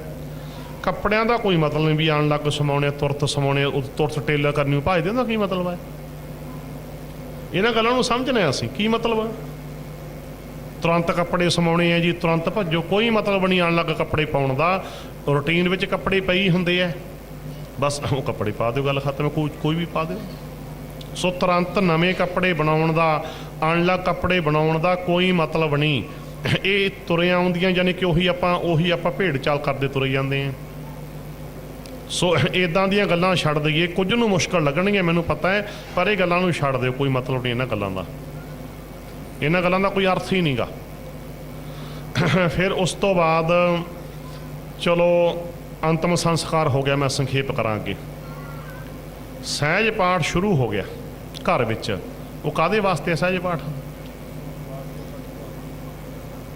ਇਹ ਨਾ ਸਮਝਿਓ ਵੀ ਉਹ ਜਿਹੜੀ ਸਹਿਜ ਪਾਠ ਆਪਾਂ ਸ਼ੁਰੂ ਕੀਤਾ ਮਗਰੋਂ ਵੀ ਜਿਹੜਾ ਪੁਰਾਣੀ ਚੱਲ ਚੁੱਕਿਆ ਹੈ, ਸਰੀਰਕ ਮੌਤ ਮਰ ਚੁੱਕਿਆ ਹੈ, ਕੀ ਤੁਹਾਡਾ ਖਿਆਲ ਹੈ ਵੀ ਗੁਰਬਾਣੀ ਮਰੇ ਦੀ ਮੁਕਤੀ ਕਰੂਗੀ? ਸਪਸ਼ਟ ਗੱਲ ਹੈ ਜੀ। ਗੁਰਬਾਣੀ ਨੇ ਤਾਂ ਮਰਨ ਤੋਂ ਬਾਅਦ ਵਾਲੀ ਮੁਕਤੀ ਨੂੰ ਮੰਨੇ ਹੀ ਨਹੀਂ। ਮਰਨ ਤੋਂ ਬਾਅਦ ਕੋਈ ਮੁਕਤੀ ਨਹੀਂ ਹੁੰਦੀ, ਮੁਕਤੀ ਜਿਉਂਦਿਆਂ ਦੀ ਹੁੰਦੀ ਹੈ। ਜਿਹੜਾ ਜੀਵਨ ਮੁਕਤ ਨਹੀਂ ਹੋਇਆ ਉਹ ਮਰ ਕੇ ਵੀ ਮੁਕਤ ਨਹੀਂ ਹੁੰਦਾ। ਜਿਹੜਾ ਜਿਉਂਦਾ ਮੁਕਤ ਹੈ ਉਹ ਸਦਾ ਹੀ ਮੁਕਤ ਹੈ, ਗੱਲ ਖਤਮ ਹੈ। ਜਿਹੜਾ ਜਿਉਂਦਾ ਮੁਕਤ ਹੋ ਗਿਆ ਉਹ ਜਾਣੀ ਕਿ ਸਰੀਰ ਛੱਡ ਕੇ ਵੀ ਜਿਉਂ ਜਲ ਮੈਂ ਜਲ ਆਏ ਖਟਾਨਾ ਤਿਉਂ ਜੋਤੀ ਸੰਗ ਜੋਤ ਸਮਾਨਾ ਮਿਟ ਗਏ ਗਵਨ ਪਾਏ ਵਿਸਰਾਮ ਨਾਨਕ ਪ੍ਰਭ ਕੈ ਸਦ ਕੁਰਬਾਨ। ਸੋ ਗੁਰਬਾਣੀ ਨੇ ਤਾਂ ਮਰਨ ਤੋਂ ਬਾਅਦ ਵਾਲੀ ਮੁਕਤੀ ਰੱਦ ਕੀਤੀ ਹੈ। ਫਿਰ ਅਸੀਂ ਕਿਵੇਂ ਕਹਿ ਸਕਦੇ ਹਾਂ ਕਿ ਗੁਰਬਾਣੀ ਦਾ ਪਾਠ ਮਰਿਆਂ ਦੀ ਮੁਕਤੀ ਕਰੂ? ਗੁਰਬਾਣੀ ਦਾ ਪਾਠ ਜਿਉਂਦਿਆਂ ਦੀ ਮੁਕਤੀ ਕਰਦਾ ਹੈ। ਭਾਵ ਗੁਰਬਾਣੀ ਨੂੰ ਧਿਆਨ ਲਾ ਕੇ ਸੁਣੀਏ, ਸਾਨੂੰ ਜਿਉਣ ਦਾ ਚੱਜ ਆ ਜਾਂਦਾ ਹੈ। ਮਰਨ ਤੋਂ ਬਾਅਦ ਵਾਲੀ ਮੁਕਤੀ ਨੂੰ ਗੁਰਬਾਣੀ ਵਿੱਚ ਮਖੌਲ ਕੀਤਾ ਹੋਇਆ।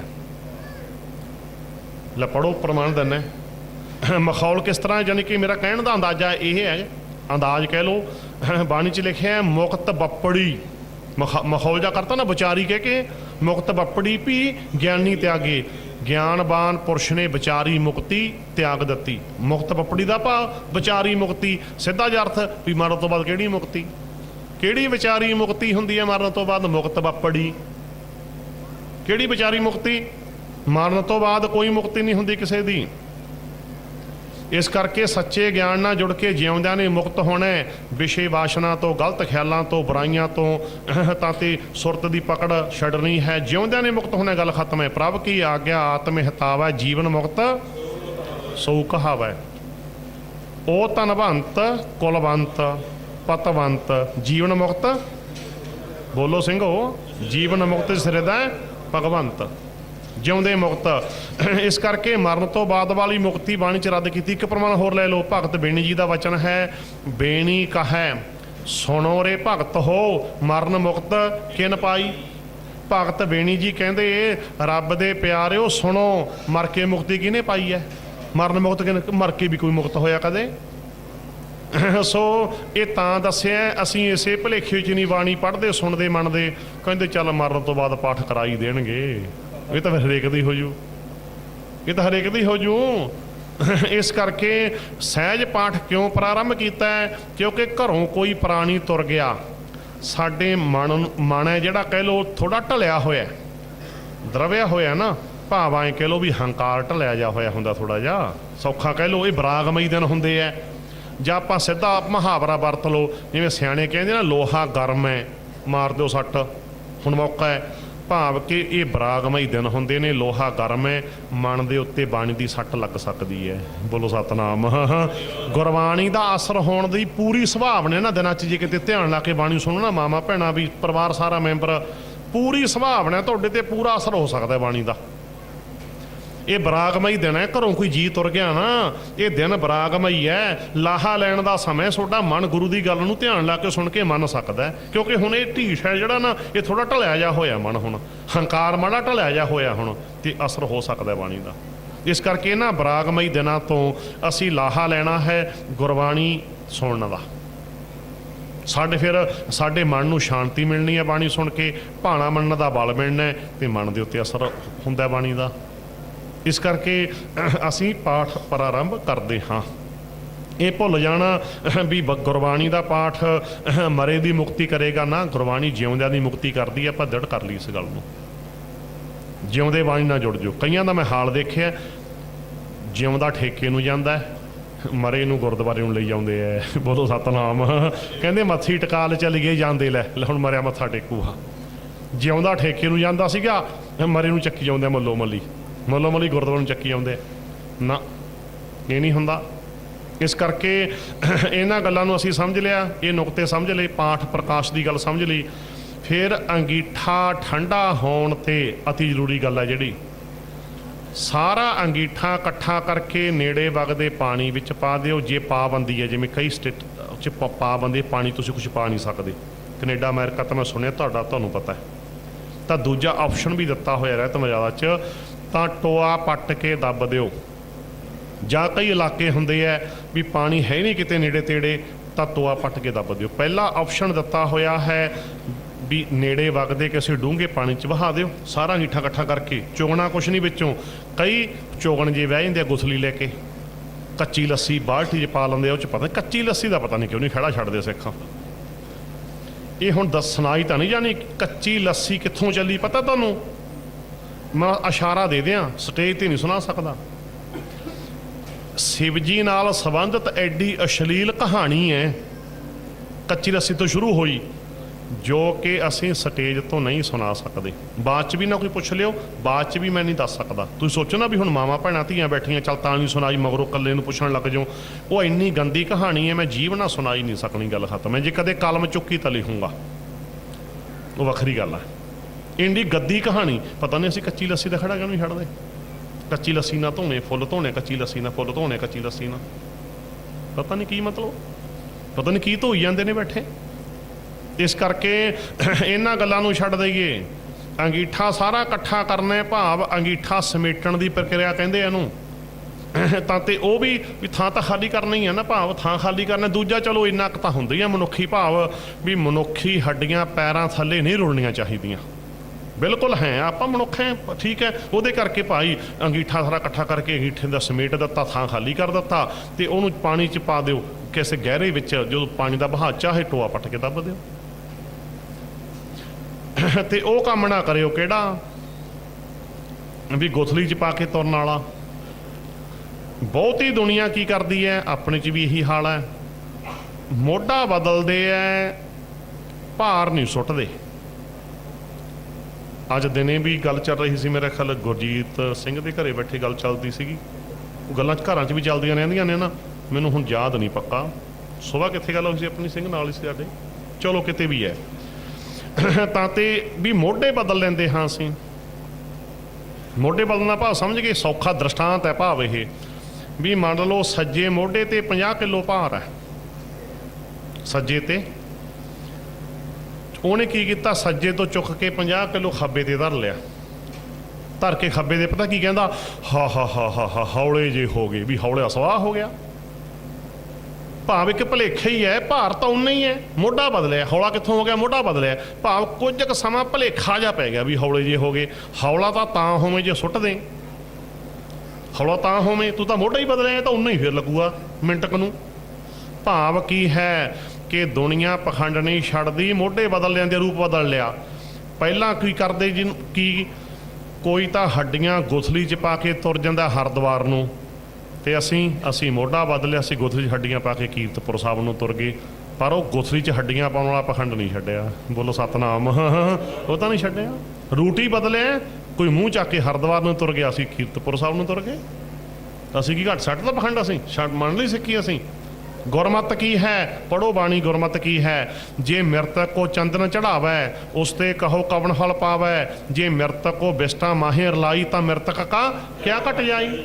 ਭਾਵ ਇਹ ਸਰੀਰ ਨਾਲ ਕੋਈ ਸੰਬੰਧ ਨਹੀਂ ਰਿਹਾ। ਇਹ ਸਰੀਰ ਕਹਿੰਦੇ ਕਿਸੇ ਕਾਰਨ ਮਨ ਨੂੰ ਗੰਦਗੀ 'ਚ ਰਲ ਗਿਆ, ਵੀ ਸਰੀਰ ਲੱਭੇ ਹੀ ਨਹੀਂ, ਐਸਾ ਕਾਰਨ ਬਣ ਗਿਆ ਮੌਤ ਦਾ ਵੀ ਸਰੀਰ ਭਾਵੇਂ ਗੰਦਗੀ 'ਚ ਹੀ ਰਲ ਗਿਆ। ਕਹਿੰਦੇ ਤਾਂ ਕੀ ਫਰਕ ਪੈਂਦਾ? ਜੇ ਮ੍ਰਿਤਕ ਸਰੀਰ ਨੂੰ ਕਹਿੰਦੇ ਚੰਦਨ ਦੀਆਂ ਲੱਕੜਾਂ ਸੰਸਕਾਰ ਕਰਤਾ, ਜੇ ਮ੍ਰਿਤਕ ਕੋ ਚੰਦਨ ਚੜਾਵੈ। ਜੇ ਮੁਰਦਾ ਸਰੀਰ ਨੂੰ ਚੰਦਨ ਦੀ ਚਿਖਾ ਤੇ ਚੜਾ ਦੇਵੇ, ਉਸ ਤੇ ਕਹੋ ਕਵਨ ਫਲ ਪਾਵੈ।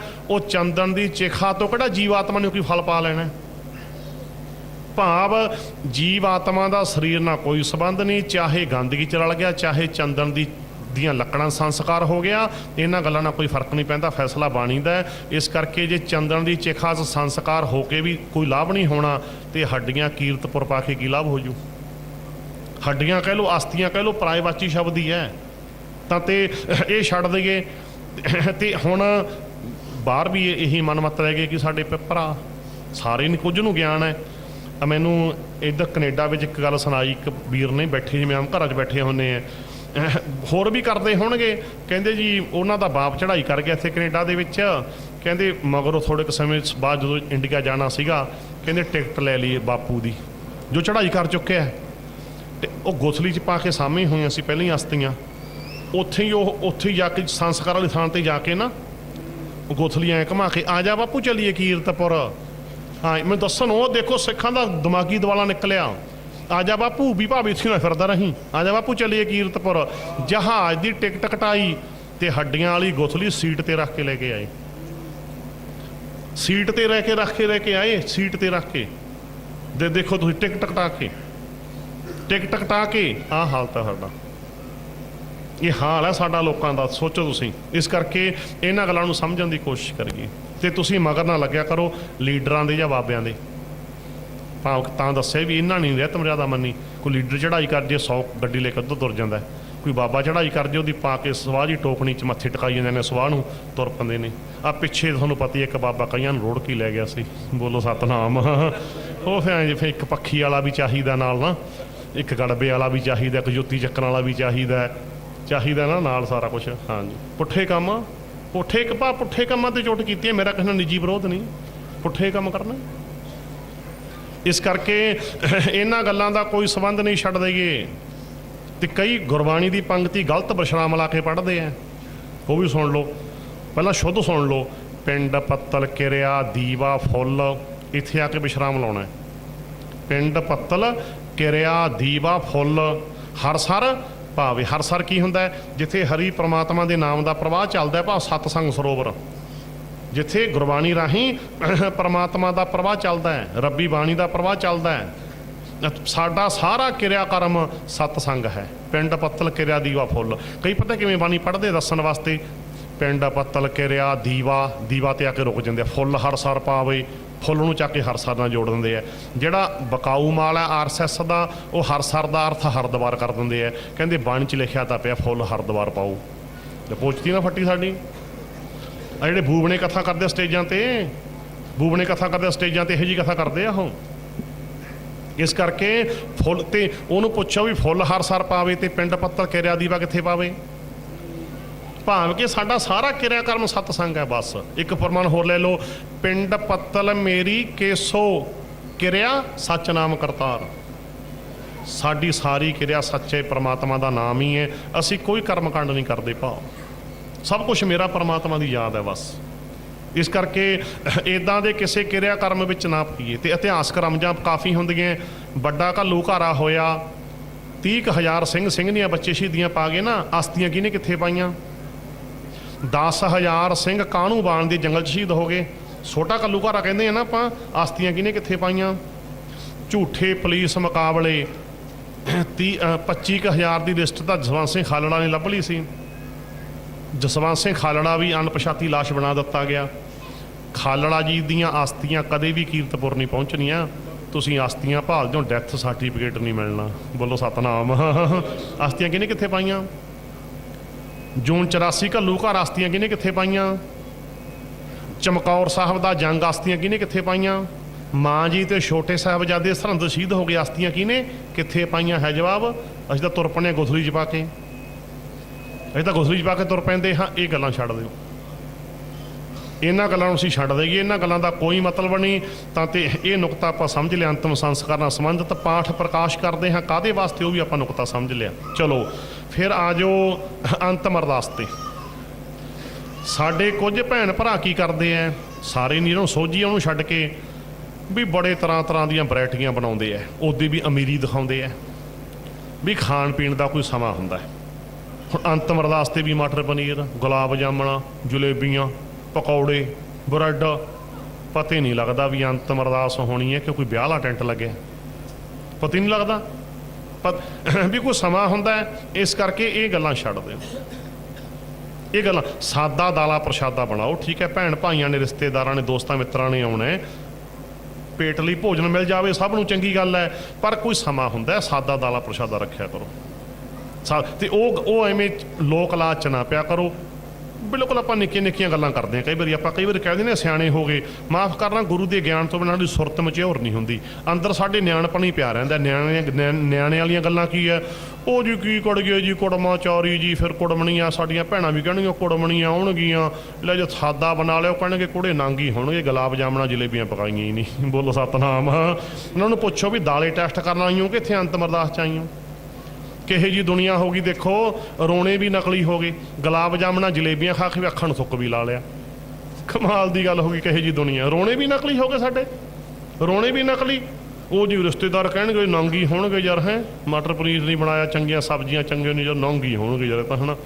ਨੇ ਦੱਸ, ਕਹਿਣ ਦਾ ਭਾਵ ਮੇਰਾ ਇਹ ਹੈ ਵੀ ਸੱਚ ਰਾਹ ਤੇ ਤੁਰਨਾ ਹੈ ਨਾ। ਵਿੱਚੋਂ ਇੱਕ ਨੁਕਤਾ ਆ ਗਿਆ, ਕੋਈ ਵਿਸ਼ੇ ਤੋਂ ਹਟ ਕੇ ਗੱਲ ਵੀ ਕਰਨੀ ਪੈਂਦੀ ਹੈ, ਵਿੱਚੋਂ ਨੁਕਤਾ ਆ ਜੇ ਜਦੋਂ ਵੀ ਜੇ ਤੁਸੀਂ ਚਾਹੁੰਦੇ ਹੋ ਨਾ ਵੀ ਸਾਡੀ ਸੁਰਤ ਸੱਚ ਦੇ ਆਕਾਸ਼ 'ਚ ਉਡਾਰੀ ਲਾਵੇ, ਚਾਹੁੰਦੇ ਤੁਸੀਂ ਆਪਣੇ ਅੰਦਰ ਨਿਗਾਹ ਮਾਰ ਲਓ, ਇੱਛਾ ਹੈ ਤਾਂ ਪਹਿਲਾ ਨੁਕਤਾ ਤਾਂ ਇਹ ਹੈ, ਲੋਕ ਲਾਜ ਛੱਡਣੀ ਪੈਂਦੀ ਹੈ।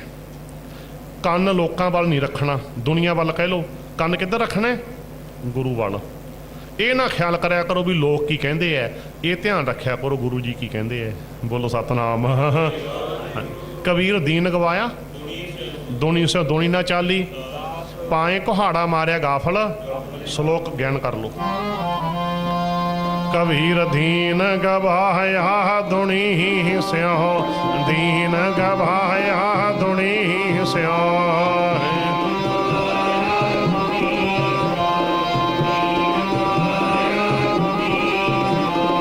ਦੁਨੀ ਨਾ ਚਾਲੀ ਸਾਥ, ਦੀਨ ਗਵਾਇਆ ਦੁਨੀ ਸਿਓ, ਦੀਨ ਗਵਾਇਆ ਦੁਨੀ ਸਿਓ।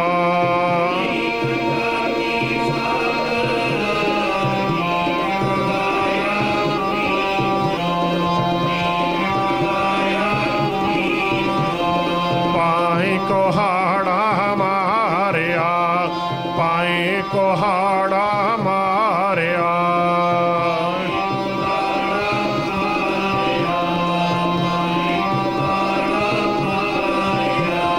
ਗਾਫਲ ਆਪਣੇ ਹੱਥ, ਪਾਏ ਕੁਹਾੜਾ ਮਾਰਿਆ, ਪਾਏ ਕੁਹਾੜਾ ਮਾਰਿਆ।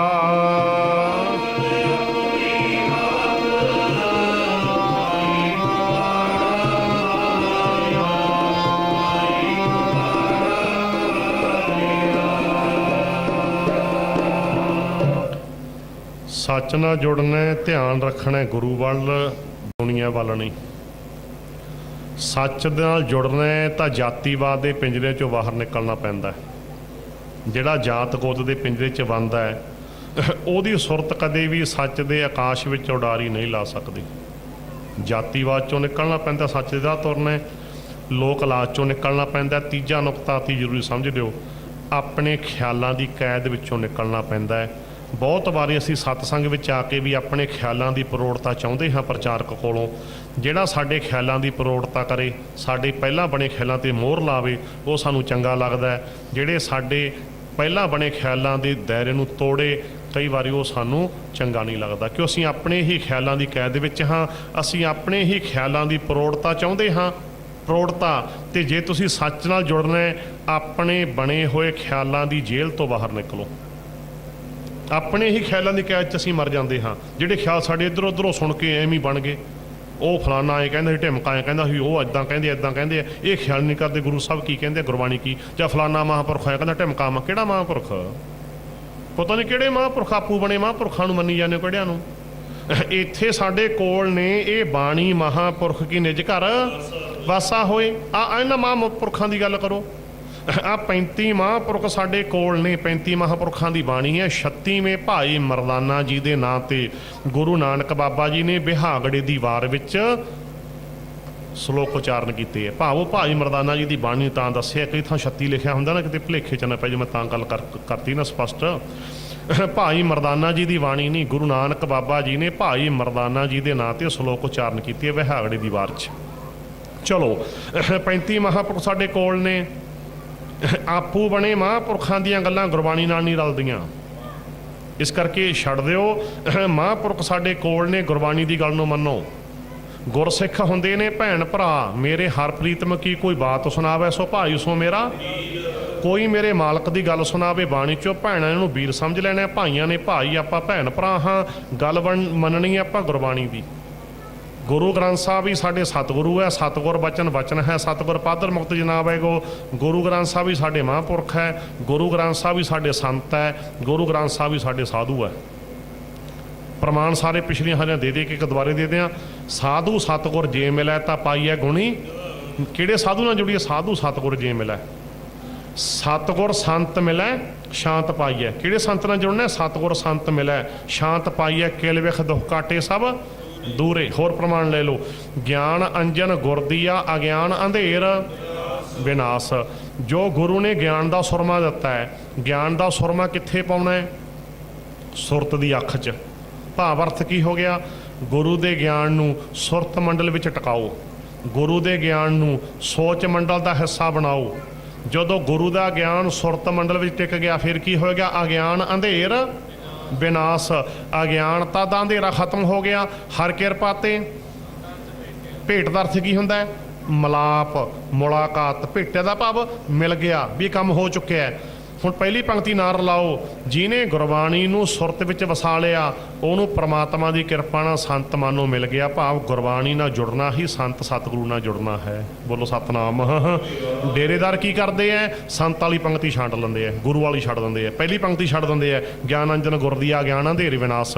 ਹਰ ਕਿਰਪਾ ਤੇ ਸੰਤ ਭੇਟਿਆ, ਆਜ਼ਾਦ ਅਰਥ ਕਰ ਜਾਂਦੇ ਐ ਵੀ ਭਾਈ ਪ੍ਰਮਾਤਮਾ ਦੀ ਕਿਰਪਾ ਨਾਲ ਸੰਤ ਮਿਲਦਾ। ਗੱਲ ਖੋਲ ਦੇਣ ਵੀ ਸੰਤ ਕਿਵੇਂ ਮਿਲਦਾ, ਕਿਹੜਾ ਹੈ, ਬਸ ਤੁਸੀਂ ਦੇ ਮਗਰ ਪੈ ਜਾਂਦੇ ਹੋ। ਜਿਹਨੇ ਗੁਰਬਾਣੀ ਦੇ ਗਿਆਨ ਨੂੰ ਸੁਰਤ 'ਚ ਵਸਾ ਲਿਆ, ਉਹਨੂੰ ਸਮਝ ਲਓ ਪ੍ਰਮਾਤਮਾ ਦੀ ਕਿਰਪਾ ਨਾਲ ਸੰਤ ਮਿਲ ਗਿਆ। ਸੁਰਤ ਦੇ ਤਲ ਤੇ ਉਹਦਾ ਸੰਤ ਸਤਿਗੁਰੂ ਨਾਲ ਮੇਲ ਹੋ ਗਿਆ। ਜਦੋਂ ਮੇਲ ਹੋ ਗਿਆ, ਅੱਗੇ ਪੜ੍ਹੋ ਕੀ ਲਿਖਿਆ, ਨਾਨਕ ਮਨ ਪ੍ਰਗਾਸ, ਉਹਦੇ ਮਨ ਵਿੱਚ ਚਾਨਣ ਹੋ ਗਿਆ। ਕਿਹਨੇ ਕੀਤਾ, ਇੱਥੋਂ ਵੀ ਸਪਸ਼ਟ ਹੋ ਗਿਆ ਬਾਣੀ ਦੀ ਗੱਲ ਹੈ। ਗੁਰਬਾਣੀ ਇਸ ਜੱਗ ਮੈਂ ਚਾਨਣ ਕਰਮ ਵਸੈ, ਬਸ ਗੁਰਬਾਣੀ ਵਸ ਗਈ ਮਨ ਵਿੱਚ, ਗੁਰਬਾਣੀ ਟਿਕ ਗਈ ਸੁਰਤ ਮੰਡਲ ਵਿੱਚ, ਸੰਤ ਸਤਿਗੁਰੂ ਦਾ ਮੇਲ ਹੋ ਗਿਆ। ਗੁਰਬਾਣੀ ਨਾਲ ਜੁੜਨਾ ਹੀ ਸੰਤ ਸਤਿਗੁਰੂ ਨਾਲ ਜੁੜਨਾ ਹੈ। ਇਸ ਕਰਕੇ ਅਸੀਂ ਆਪੂ ਬਣੇ ਮਹਾਂਪੁਰਖਾਂ ਦੀਆਂ ਗੱਲਾਂ ਨਹੀਂ ਮੰਨਣੀਆਂ, ਆਪੂ ਬਣੇ ਸੰਤਾਂ ਦੀਆਂ ਗੱਲਾਂ ਨਹੀਂ ਮੰਨਣੀਆਂ। ਅਸੀਂ ਗੱਲ ਮੰਨਣੀ ਹੈ ਗੁਰੂ ਗ੍ਰੰਥ ਸਾਹਿਬ ਦੀ। ਅੱਜ ਸਿੱਖਾਂ 'ਚ ਜਿੰਨੇ ਭੰਬਲ ਭੂਸੇ ਹੈ, ਇਹ ਕਿਉਂ ਪੈ ਗਏ, ਕਿਉਂਕਿ ਅਸੀਂ ਗੁਰਬਾਣੀ ਨੂੰ ਛੱਡ ਕੇ ਹੋਰ ਮਹਾਂਪੁਰਖ ਮੰਨ ਲਏ, ਹੋਰ ਸੰਤ ਮੰਨ ਲਏ। ਨਾ, ਸਾਡੇ ਲਈ ਸੰਤ ਸਤਿਗੁਰੂ ਹੈ, ਸਾਡੇ ਲਈ ਮਹਾਂਪੁਰਖ ਸਤਿਗੁਰੂ ਹੈ। ਇਸ ਕਰਕੇ ਜੇ ਤੁਸੀਂ ਬਚਣਾ ਇਹਨਾਂ ਚੱਕਰਾਂ ਤੋਂ, ਤਾਂ ਤੁਹਾਨੂੰ ਬਾਣੀ ਦੇ ਪ੍ਰਮਾਣ ਦੇ ਕੇ ਗੱਲ ਤੁਹਾਨੂੰ ਦੱਸ ਦਿੱਤੀ। ਕਿਸੇ ਦੇ ਜਾਂ ਕਿਸੇ ਡੇਰੇ ਨਾਲ ਨਾ ਜੁੜੋ, ਗੁਰਬਾਣੀ ਦੇ ਸੱਚੇ ਗਿਆਨ ਨਾਲ ਜੁੜੋ। ਆਓ ਆਪਾਂ ਵਿਸ਼ੇ ਦੀ ਸਮਾਪਤੀ ਵੱਲ ਚੱਲੇ ਗਏ।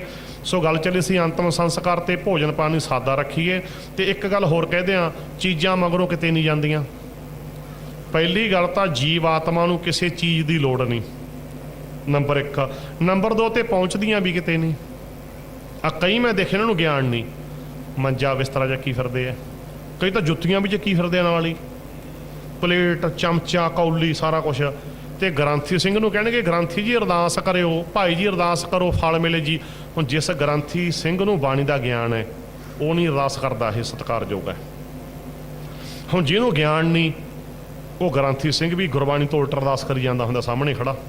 ਕੀ महाराज जी मंजा, महाराज बिस्तरा, महाराज भांडे, महाराज जुत्ती, अरदास कही जाती उत्ती, महाराज फल मिले जीव आत्मा नूं भी गुरद्वारे किहड़ा डाकखाना खोलिया भी सोडियां असीं रजाइयां दे पार्सल ताहां नूं करा दईए। बोलो सतनाम। मैं इत्थे डाकखाना खोलिया, इत्थे प्लेटां ताहां जांदियां किते। किड्डियां कमलियां गल्लां करदे आ। देखो कि सियाणे हो गए असीं, सियाणे कित्थे हो गए असीं? सारा पांडाबाद तो साडे च आ गया। ये पांडे की कांड सी, ये चीज़ां पांडा लै जांदा सीगा भी सोडे नूं ताहां भेजूंगा मंत्र मार के। उही काम असीं शुरू करता, उही पांडाबाद साडे च आ गया अज। रजाइयां गदैलियां की कोई लोड़ नहीं, किसी जिउंदियां दे मंजे विच दा ख्याल रखिया करो। कईयां दे की हाल है, सारिਆਂ ਦੀ नहीं कहता, फिर समझ लिओ। कुछ दे जिन्हां नूं ज्ञान नहीं, माता पिता का घट ख्याल रखते, जिहड़े जिउंदियां दी मंजे की दौण टुट्टी हुंदी है। कुछ दे ते रजाई का लोगो टुटिया होंगे, रूह कह देने आपां। ते मरिया तो बाद मंजा ते सलीन दे गुरद्वारे चक्की फिरदे, जिउंदे नूं ਚੱਜ ਦੀ ਦੇ ਦਿੰਦੇ, ਚੱਜ ਦੀ ਜਿਉਂਦਿਆਂ ਨੂੰ ਦੇ ਦਿੰਦੇ। ਜਿਉਂਦਿਆਂ ਨੂੰ ਮੂੰਗੀ ਦੀ ਦਾਲ ਨਾਲ ਰੋਟੀ ਨਹੀਂ, ਤੇ ਮਰਿਆਂ ਤੋਂ ਇਹ ਮਟਰ ਪਨੀਰ ਜਲੇਬੀਆਂ ਪਤਾ ਨਹੀਂ ਕਿੱਥੋਂ ਆ ਜਾਂਦੀਆਂ। ਤਾਂ ਤੇ ਇਸ ਕਰਕੇ ਛੱਡ ਦਈਏ। ਮੰਜਾ ਬਿਸਤਰਾ ਭਾਂਡੇ ਕਿਤੇ ਨਹੀਂ ਪਹੁੰਚ। ਬਾਣੀ 'ਚ ਵੀ ਲਿਖਿਆ, ਪ੍ਰਮਾਣ ਲੈ ਲਓ, ਨਾ ਜਲ ਲੇਫ ਤਲਾਈਆਂ, ਨਾ ਭੋਜਨ ਪ੍ਰਕਾਰੋ ਵਾ। ਮਿਰਤਕ ਦੇ ਨਿਮਿਤ ਜਿੰਨੇ ਮਰਜ਼ੀ ਕਿਸਮ ਦਾ ਭੋਜਨ ਬਣਾ ਲਓ। ਲੇਫ ਤਲਾਈਆਂ ਦਾ ਭਾਵ ਰਜਾਈਆਂ, ਗਦੈਲੇ, ਚਾਦਰਾਂ ਕਿਤੇ ਨਹੀਂ ਜਾਂਦੀਆਂ। ਜਿਹੜਾ ਗੁਰੂ ਗ੍ਰੰਥ ਸਾਹਿਬ ਦੇ ਸਾਹਮਣੇ ਅਰਦਾਸ ਕਰਦਾ ਖੜ ਕੇ, ਮਹਾਰਾਜ ਜੀਵਾਤਮਾ ਨੂੰ ਮੰਜੇ ਦਾ ਫਲ, ਬਿਸਤਰੇ ਦਾ ਫਲ, ਭਾਂਡੇ ਆਏ ਹੈ, ਇਹਦਾ ਭਾਵ ਉਹ ਅਰਦਾਸ ਕਰਨ ਵਾਲਾ ਵੀ ਅਗਿਆਨੀ ਹੈ। ਉਹ ਅਗਿਆਨੀ ਹੈ, ਅਗਿਆਨੀ ਸ਼ਰਧਾ ਨਹੀਂ। ਇਹ ਅਗਿਆਨ ਪੁੱਠੀ ਅਰਦਾਸ ਉਹ ਕਰੀ ਜਾਂਦਾ, ਪੁੱਠੀ ਅਰਦਾਸ, ਪੁੱਠੀ। ਬਾਣੀ ਤੋਂ ਉਲਟ, ਬਾਣੀ ਤੋਂ ਉਲਟ ਅਰਦਾਸਾਂ ਕਰੀ ਜਾਂਦੇ। ਮੰਜੇ ਦਾ ਫਲ ਮਿਲੇ ਜੀ, ਇਹਦਾ ਫਲ ਮਿਲੇ ਜੀ। ਇਸ ਕਰਕੇ ਇਹ ਗੱਲਾਂ ਨੂੰ ਛੱਡ ਦਈਏ। ਨਾ ਹੀ ਕੋਈ ਮੱਠੀ ਆਦਤ ਲਾਈਏ, ਨਾ ਕੋਈ ਕੁਛ। ਆ ਕਈ ਥਾਵਾਂ ਤੇ ਜਠੇਰਿਆਂ ਦੀ ਪੂਜਾ, ਜਠੇਰਿਆਂ ਦੀ, ਜਠੇਰੇ ਦਾ ਅਰਥ ਕੀ ਹੁੰਦਾ? ਵੱਡੇ ਸਾਡੇ ਵਡੇਰੇ, ਵੱਡਿਆਂ ਦੀ ਪੂਜਾ ਜਿਉਂਦਿਆਂ ਦੀ ਕਰੋ। ਪੂਜਾ ਦਾ ਭਾਵ ਸਤਿਕਾਰ। ਜਿਉਂਦਿਆਂ ਮਾਪਿਆਂ ਨੂੰ ਟਾਈਮ ਨਾਲ ਪ੍ਰਸ਼ਾਦਾ ਛਕਾਓ, ਟਾਈਮ ਨਾਲ ਕੱਪੜੇ, ਦਵਾਈ ਬੂਟੀ ਦਾ ਖਿਆਲ ਰੱਖੋ, ਕੋਲੇ ਬੈਠੋ, ਗੱਲਬਾਤ ਕਰੋ। ਜਿਉਂਦਿਆਂ ਦਾ ਸਤਿਕਾਰ। ਜਠੇਰਿਆਂ ਦੀ ਪੂਜਾ ਦੱਸੋ ਲੈ। ਬਾਣੀ 'ਚ ਲਿਖਿਆ, ਜੀਵਤ ਪਿੱਤਰ ਨਾ ਮਾਨੈ ਕੋ ਮੂਏ ਸਰਾਧ, ਕਰਾਹੀ ਪਿੱਤਰ ਭੀ ਵਪਰੇ, ਕਹੋ ਕਿਉ ਪਾਵੇਂ ਕਊਆ ਕੂਕਰ ਤਾਹੀਂ। ਤੇ ਆ ਕਈ ਥਾਵਾਂ 'ਤੇ ਤਾਂ ਇੱਧਰ ਹੁਸ਼ਿਆਰਪੁਰ ਵਾਲੇ ਪਾਸੇ ਜ਼ਿਆਦਾ ਚੱਲਦਾ ਇਹ ਫਲਾਨੀ ਗੋਤ ਦੇ ਜਠੇਰੇ। ਗੋਤ ਲਿਖਿਆ ਹੁੰਦਾ ਨਾ, ਦੇਖੋ ਕਿੱਥੋਂ ਤੱਕ ਅਸੀਂ ਚਲੇ ਗਏ। ਗੁਰੂ ਸਾਹਿਬ ਨੇ ਤਾਂ ਸਾਡਾ ਜਿਉਂਦਿਆਂ ਦਾ, ਯਾਨੀ ਕਿ ਕਹਿ ਲਓ ਵੀ ਜਾਤ ਗੋਤ ਦਾ ਹੰਕਾਰ ਖਤਮ ਕਰ ਦਿੱਤਾ। ਕੁਲਨਾਸ਼ ਆਪਾਂ ਸਮਝ ਲਿਆ। ਤੇ ਹੁਣ ਮਾੜਾ ਜਿਹਾ ਮੈਨੂੰ ਦੱਸੋਗੇ ਤੁਸੀਂ ਵੀ ਜੀਵ ਆਤਮਾ ਦੇ ਨਾਲ ਗੋਤ ਜਾਂਦਾ? ਗੋਤ ਜਾਂਦਾ? ਕੋਈ ਗੋਤ ਹੈ ਜੀਵ ਆਤਮਾ ਦਾ? ਗੁਰੂ ਨੇ ਤਾਂ ਕਿਹਾ ਜਿਉਂਦਿਆਂ ਦਾ ਸਾਡਾ ਜਾਤੀਵਾਦ ਨੂੰ ਖੜਾ ਛੜਾਇਆ, ਪਰ ਗੁਰੂ ਦੇ ਗਿਆਨ ਤੋਂ ਬਿਨਾਂ ਹਾਏ ਸਾਡਾ ਕੀ ਬਣੂਗਾ। ਸਾਡਾ ਤਾਂ ਮਰਿਆਂ ਦਾ ਵੀ ਗੋਤ ਨੇ ਖੜਾ ਨਹੀਂ ਛੱਡਿਆ, ਜਠੇਰਿਆਂ ਦਾ ਵੀ ਗੋਤ ਹੈ। ਬੋਲੋ ਸਤਨਾਮ। ਕਮਾਲ ਦੀ ਗੱਲ ਹੈ। ਮਰਿਆਂ ਦਾ ਵੀ ਖਹਿੜਾ ਨਹੀਂ ਛੱਡਿਆ ਗੋਤ ਨੇ। ਇੱਥੇ ਗੁਰੂ ਜੀ ਕਹਿੰਦੇ ਜਿਉਂਦੇ ਛੱਡ ਦਿਓ ਜਾਤ ਗੋਤ ਦਾ ਖਹਿੜਾ। ਇੱਥੇ ਤਾਂ ਮਰਿਆਂ ਦੇ ਨਹੀਂ ਗੋਤ ਦਾ ਖਹਿੜਾ ਛੱਡਿਆ। ਢਿਮਕੇ ਗੋਤ ਦੇ ਜਠੇਰੇ, ਫਲਾਣੇ ਗੋਤ ਦੇ ਜਠੇਰੇ, ਉਹ ਲਾਏ ਨੇ ਨਿਸ਼ਾਨ ਸਾਹਿਬ, ਪਤਾ ਨਹੀਂ ਕੀ ਕਰਦੇ ਫਿਰਦੇ ਅਸੀਂ, ਪਤਾ ਨਹੀਂ ਕੀ ਕੁਛ ਕਰਦੇ ਫਿਰਦੇ ਹਾਂ। ਇਹ ਗੱਲਾਂ ਛੱਡ, ਇਹ ਅਗਿਆਨਤਾ ਵਾਸਾ ਸਾਰਾ। ਤੁਹਾਨੂੰ ਗਿਆਨ ਆ ਗਿਆ, ਮੁਬਾਰਕ। ਆਪਣੇ ਹੋਰਾਂ ਭੈਣਾਂ ਭਰਾਵਾਂ ਨੂੰ ਵੀ ਪਿੱਛੇ ਦਿਓ। ਇਸ ਕਰਕੇ ਇਹਨਾਂ ਗੱਲਾਂ ਨੂੰ ਸਮਝ ਗਏ। ਸੋ ਇੱਦਾਂ ਦੀਆਂ ਮਨਮੱਤਾਂ ਛੱਡ ਦਈਏ। ਕੋਈ ਪੂਜਾ ਨਹੀਂ ਹੁੰਦੀ ਬਾਅਦ ਵਿੱਚ, ਇਹ ਸਾਰਾ ਕੁਝ ਅਸੀਂ ਛੱਡ ਦਈਏ। ਇੱਥੋਂ ਤੱਕ ਆਪਾਂ 4 ਸੰਸਕਾਰਾਂ ਦੀ ਗੱਲ ਕੀਤੀ ਹੈ ਵਿਸਥਾਰ ਦੇ ਵਿੱਚ। ਸ਼ਬਦ ਦੀ ਵਿਚਾਰ ਸ਼ੁਰੂ 'ਚ ਹੋ ਗਈ। ਮੇਰਾ ਖਿਆਲ ਹੁਣ ਹੋਰ ਕਿਸੇ ਵਿਸ਼ੇ 'ਤੇ ਗੱਲ ਕਰਨ ਦਾ ਸਮਾਂ ਨਹੀਂ, ਇਸ ਕਰਕੇ ਇੰਨੀਆਂ ਹੀ ਵਿਚਾਰਾਂ ਪ੍ਰਵਾਨ ਕਰਨੀਆਂ। ਸੋ ਇੱਥੇ ਤੁਹਾਡੇ ਵਿੱਚ 4-5 ਦਿਨ ਵਿਚਰਦੇ ਹਾਂ। ਜਿੰਨੀ ਗੁਰੂ ਨੇ ਮੱਤ ਦਿੱਤੀ ਆਪਾਂ ਵਿਚਾਰਾਂ ਕਰਨ ਦੀ ਕੋਸ਼ਿਸ਼ ਕੀਤੀ ਹੈ। ਕੋਈ ਗੱਲ ਸਾਡੀ ਗੁਰਬਾਣੀ ਦੇ ਗਿਆਨ 'ਤੇ ਕਹਿ ਲਓ, ਗੁਰਬਾਣੀ ਦੀ ਕਸਵੱਟੀ 'ਤੇ ਕਹਿ ਲਓ, ਗੁਰਬਾਣੀ ਦੇ ਸਟੈਂਡਰਡ 'ਤੇ ਪੂਰੀ ਨਾ ਉਤਰਦੀ ਹੋਵੇ, ਗੁੱਸਾ ਨਾ ਕਰਿਓ, ਉਹ ਛੱਡ ਦਿਓ ਵੀ ਆਹ ਪੰਥਪ੍ਰੀਤ ਸਿੰਘ ਇੱਥੇ ਗਲਤ ਗੱਲ ਕਰਤੀ ਆ। ਪਰ ਉਹ ਅਸੀਂ ਜਾਣ ਬੁੱਝ ਕੇ ਨਹੀਂ ਕੀਤੀ, ਸਾਡੀ ਭੁੱਲ ਹੋਏਗੀ। ਭੁੱਲ ਦਾ ਅਰਥ ਕੀ ਹੁੰਦਾ? ਜਿਹੜੀ ਗਲਤੀ ਧਿਆਨ ਵਿੱਚ ਨਹੀਂ ਆਈ। ਜਿਹੜਾ ਤਾਂ ਜਾਣ ਕੇ ਗਲਤੀ ਕਰਦਾ ਉਹ ਤਾਂ ਢੀਠ ਹੁੰਦਾ, ਬਖਸ਼ਿਆ ਨਹੀਂ ਜਾਂਦਾ। ਇਸ ਕਰਕੇ ਭੁੱਲ ਜੇ ਤੁਹਾਡੇ ਧਿਆਨ 'ਚ ਆ ਜੇ, ਮੇਰੇ ਤਾਂ ਆਈ ਨਹੀਂ ਧਿਆਨ 'ਚ ਗਲਤੀ, ਤਾਂ ਮੇਰੇ ਧਿਆਨ 'ਚ ਲਿਆ ਦਿਓ, ਆਪਾਂ ਉਹਦੀ ਸੋਧ ਕਰ ਲਾਂਗੇ।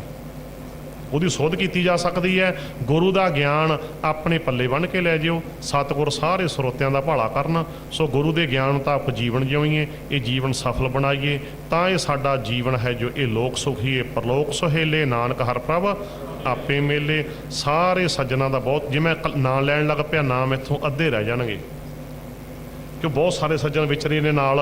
ਇਸ ਕਰਕੇ ਮੈਂ ਸਮੁੱਚੇ ਰੂਪ ਦੇ ਵਿੱਚ ਹੀ ਸਾਰੇ ਪ੍ਰਬੰਧਕ ਸੱਜਣਾਂ ਦਾ, ਜਿਨ੍ਹਾਂ ਨੇ ਇੱਥੇ ਆਉਣ ਤੱਕ ਬੜਾ ਮਿਹਨਤ ਕੀਤੀ, ਗੁਰਦੁਆਰਾ ਸਾਹਿਬ ਦੀ ਕਮੇਟੀ ਹੈ ਜੋ ਸੈਕਟਰੀ ਡਿਊਟੀ ਕਰ ਰਹੇ ਆ ਭਾਈ ਸਤਨਾਮ ਸਿੰਘ ਜੀ, ਹੋਰ ਸਾਰੇ ਸੱਜਣ ਬੜੇ ਤਾਂ, ਤੇ ਇਸ ਕਰਕੇ ਮੈਂ ਇਕੱਲੇ ਦਾ ਨਾਂ ਜ਼ਿਕਰ ਕੀਤਾ ਤਾਂ ਮੇਰੇ ਖਿਆਲ ਵਿੱਚੋਂ ਰਹਿ ਜਾਣੇ ਆ ਨਾ। ਇਸ ਕਰਕੇ ਸਮੁੱਚੇ ਰੂਪ ਦੇ ਵਿੱਚ ਹੀ ਮੈਂ ਸਾਰੇ ਪ੍ਰਬੰਧਕ ਸੱਜਣਾਂ ਦਾ, ਸਰੋਤਿਆਂ ਦਾ, ਜੋ ਤੁਸੀਂ ਕੰਮ ਛੱਡ ਕੇ ਜਾਂ ਕੰਮ ਨੂੰ ਸੰਕੋਚ ਕੇ ਸੁਣਨ ਆਉਂਦੇ ਰਹੇ, ਘਰਾਂ ਦੇ ਵਿੱਚ ਸੰਗਤ ਬੜੇ ਪਿਆਰ ਨਾਲ, ਇੱਕ ਪ੍ਰੇਮ ਹੁੰਦਾ ਵੀ ਆਪਾਂ ਉੱਥੇ ਬੈਠ ਕੇ ਬ੍ਰੇਕਫਾਸਟ ਕਰ ਲਾਂਗੇ ਜੀ, ਉੱਥੇ ਲੰਚ ਕਰ ਲਾਂਗੇ, ਤਾਂ ਕਾਫੀ ਘਰਾਂ 'ਚ ਜਾਣਾ ਹੋਇਆ, ਕਾਫੀ ਪ੍ਰੇਮ ਨਾਲ ਗੱਲਾਂ ਬਾਤਾਂ ਗੁਰਮਤਿ ਵਿਚਾਰਾਂ ਹੋਈਆਂ ਘਰਾਂ ਦੇ ਵਿੱਚ। ਸੋ ਸਾਰਿਆਂ ਦਾ ਮੈਂ ਬਹੁਤ ਬਹੁਤ ਧੰਨਵਾਦ ਕਰਦਾ ਹਾਂ। 6 ਪੌੜੀਆਂ ਆਨੰਦ ਸਾਹਿਬ ਦਾ ਪਾਠ ਕਰ ਸਮਾਪਤੀ।